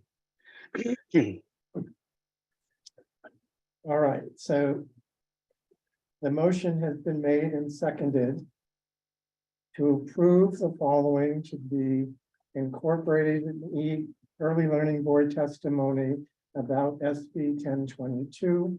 The early learning board will maintain neighbor island representation on the board. And secondly, continue the conversation to reduce force size by examining board membership, whom they represent, and how they match the goals and responsibilities of the ELBEL. All right, is there any further discussion? Hearing none, we'll take a vote. Oh, Bob, can I just say one thing is, Oh, yeah, sorry, I there, didn't see it. it may be reflected through the notes, but I think another consideration was to try and speed up the timeline. So I don't know that it needs to be reflected in the motion, but I think we need to be committed to speeding up the timeline of, we can and make if that's another- a certain month or something, but really acknowledge that that's good a point. goal. Good We can point. make another motion for that. Okay, Right? If we want to make it, So if you you're want to make a saying decision. do it in two parts, yeah, Matt? That's what you're saying? Yes, Okay, yes. got it. so we'll approve the testimony piece first. Justina, Aye.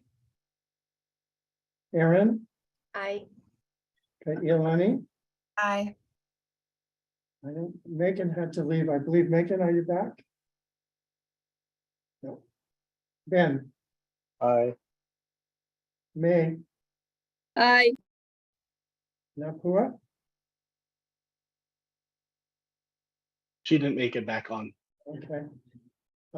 Mari, Aye. Carrie,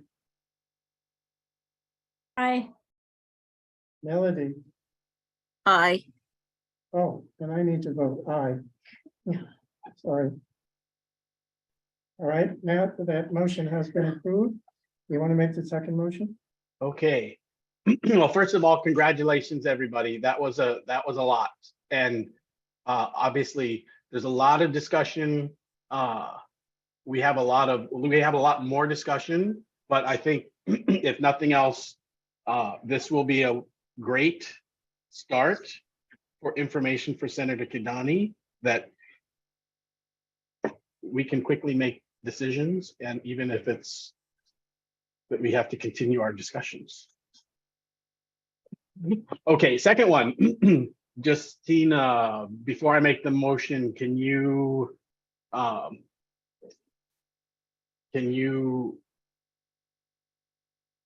tell me again your discussion point? So I make sure It was only reflecting the first part of the conversation, which was understanding that the may have been also that the timeline wasn't acceptable in terms of being ready for next legislative session. So someone who may have a little more information could propose like what our exact timeline should be. But Carrie, I thought proposed something that was fairly reasonable, which was to call a special meeting to hammer this out.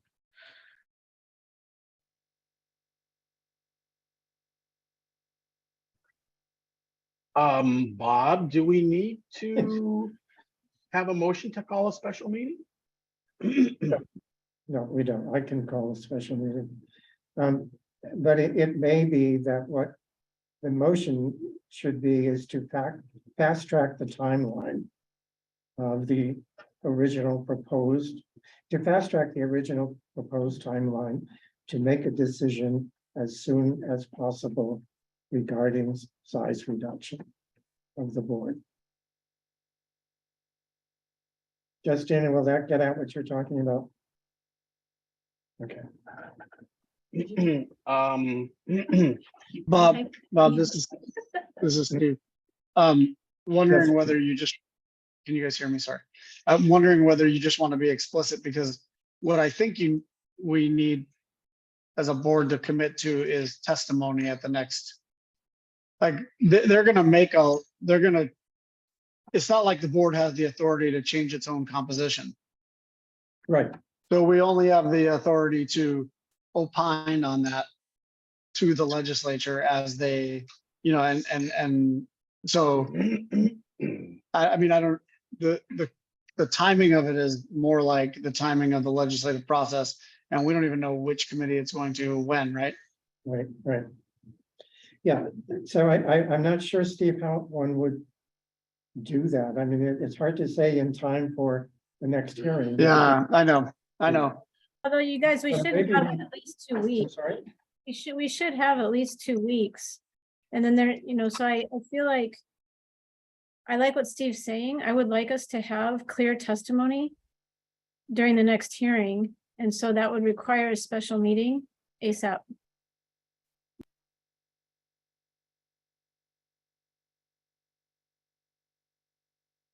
So, Yes, for different parts of the test, right? Because right now we did agree on at least one piece of, or a part of upcoming testimony. mhm. That's, you know, right, that's what we just We've agreed got some to. testimony, and the other thing is, this bill is not in the House at this point, and so there is some wiggle room even after that, if Yes, it may be, but maybe it's just simply that we commit to fast tracking the process as best we can to meet testimony deadlines. I mean, I don't know how else to say it.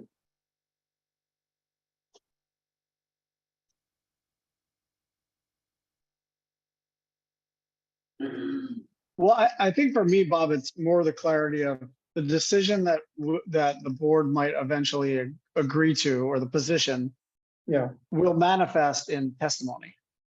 Oh, Right, like I I think, yeah, that's what I was trying to say, is like, at some point, one of the reasons we're doing this is so that you don't have to feel like like you're out on your own, like opining. You've had this conversation with your board, and now Right. you can say, we as a board have discussed this, here is the board's position on this matter. And then you go to whichever committees exist. All right, Steve, why don't you make the motion? Oh, gosh.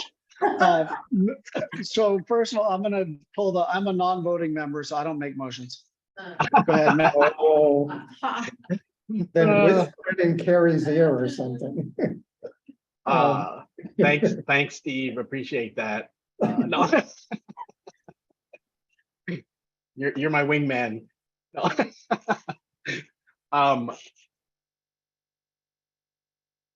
I think that's actually, that would be at the special meeting. Yeah, Yeah. that might be So true. I do not believe. Well, No, I think that's right, Matt, because it's not like we're trying to get ready to have that testimony or that final position by today. It would be at the subsequent meeting. right, because the next, I mean, we kind of, as a group, we've decided we're definitely gonna have to have a special meeting, because we still have to continue our discussion on how to reduce the size of the board. And and then again, looking at each seat and where it meets the EOEL, and then, that's a starting point. So I'm going to suggest that we just put in the minutes, the chair indicated plans to hold a special meeting within the next 2 weeks okay. to finalize testimony.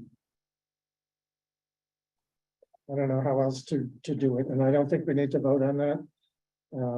No action needs to be taken there, but just so that we have something that says we're moving with as much dispatch as we can. And allowing time for notice, that will be necessary. All right, Steve, does that do what you're hoping? And Justina, I know it's not specifically fast tracking or having a decision on it, but having a meeting in the next couple weeks is our timeliness. Yes, making sure that we're acting timely. Hopefully that that helps. Okay, so I have talked way too much today to all of you. Thank you very much. I appreciate all the rich conversation and the tremendous amount of knowledge and experience and passion in the room. I appreciate it. And the room being wherever we're at. So Matt, I'm not in. we need to thank you for allowing us the opportunity to have this conversation and helping to direct and facilitate it. It was challenging. It was great to hear the number of voices that were shared today. So thank you. So Ben, I'm sorry I didn't really give you much time for your subcommittee meeting, but Bob, I think I'm done.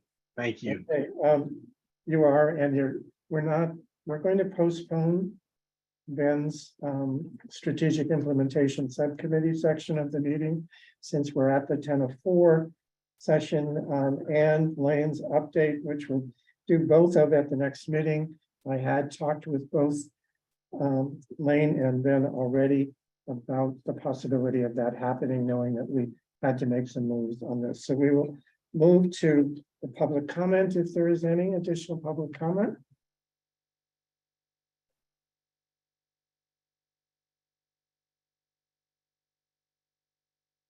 I don't see any in the chat. Do you see anything? No. All right, then we have time for member updates.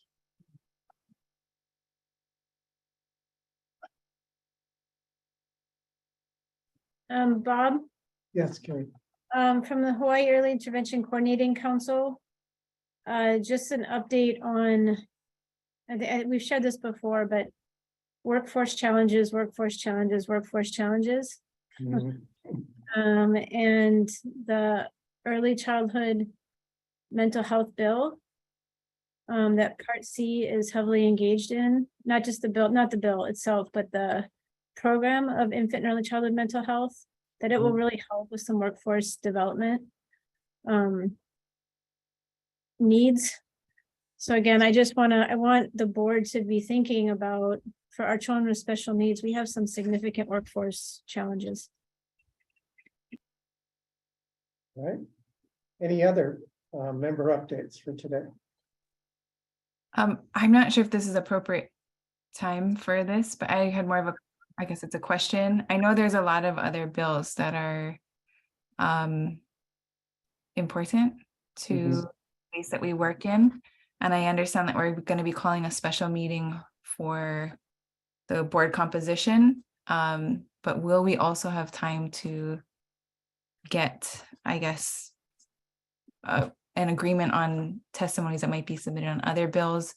And I'm asking this because the conversations that I am in, I've been getting asked, where is the EOEL and ELB on certain issues? Okay, I think you can let people know the ELB hasn't had a chance to discuss the specific bills. And we will do everything we can to include that conversation in the special meeting. I can't guarantee it, but we'll give it, it'll certainly be in my agenda mind. Sounds Okay. good. Any other updates from members?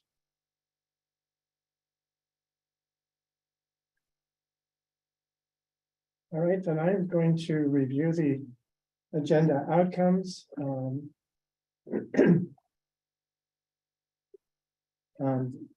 Yuko shared with us the PGGB 5 amended early learning board rule that defines its relationship with regard to supporting the efforts of the PGGB 5, but not taking part in any actual operational type decision making. We have approved a motion to incorporate two specific elements into early learning board testimony.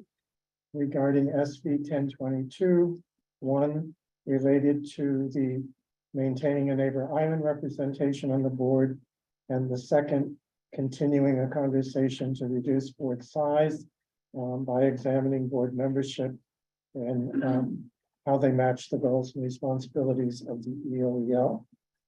The chair has also indicated that we will work with the chair of this governance subcommittee to call a special meeting within the next 2 weeks to finalize testimony. Those are the outcomes I have for this meeting. I don't believe there are any others. If anybody has one that I missed, please do share it. I want to thank Ben and Lane for their patience with us, knowing that they prepared for this meeting and we've had to postpone it. I want to also thank you all for the good work that was done in the conversation of this meeting, the seriousness with which you looked at the issue, and the purpose that you brought to trying to come up with some resolution about the board's organization. Good conversation today for sure. Harry, do you have some words to leave us with as we close this meeting? Yes, I always enjoy listening to our conversations and then running through my bank of quotes to find one that fits. And so for today, it's from Leo Babauta, and I'll put it into text to Ashley or into chat to Ashley. And it says, simplicity boils down to two things: identify the essential and eliminate the rest. Oh my goodness. All right, thank you, everyone, and aloha. We will be in touch soon about a special meeting. Thank you, everyone.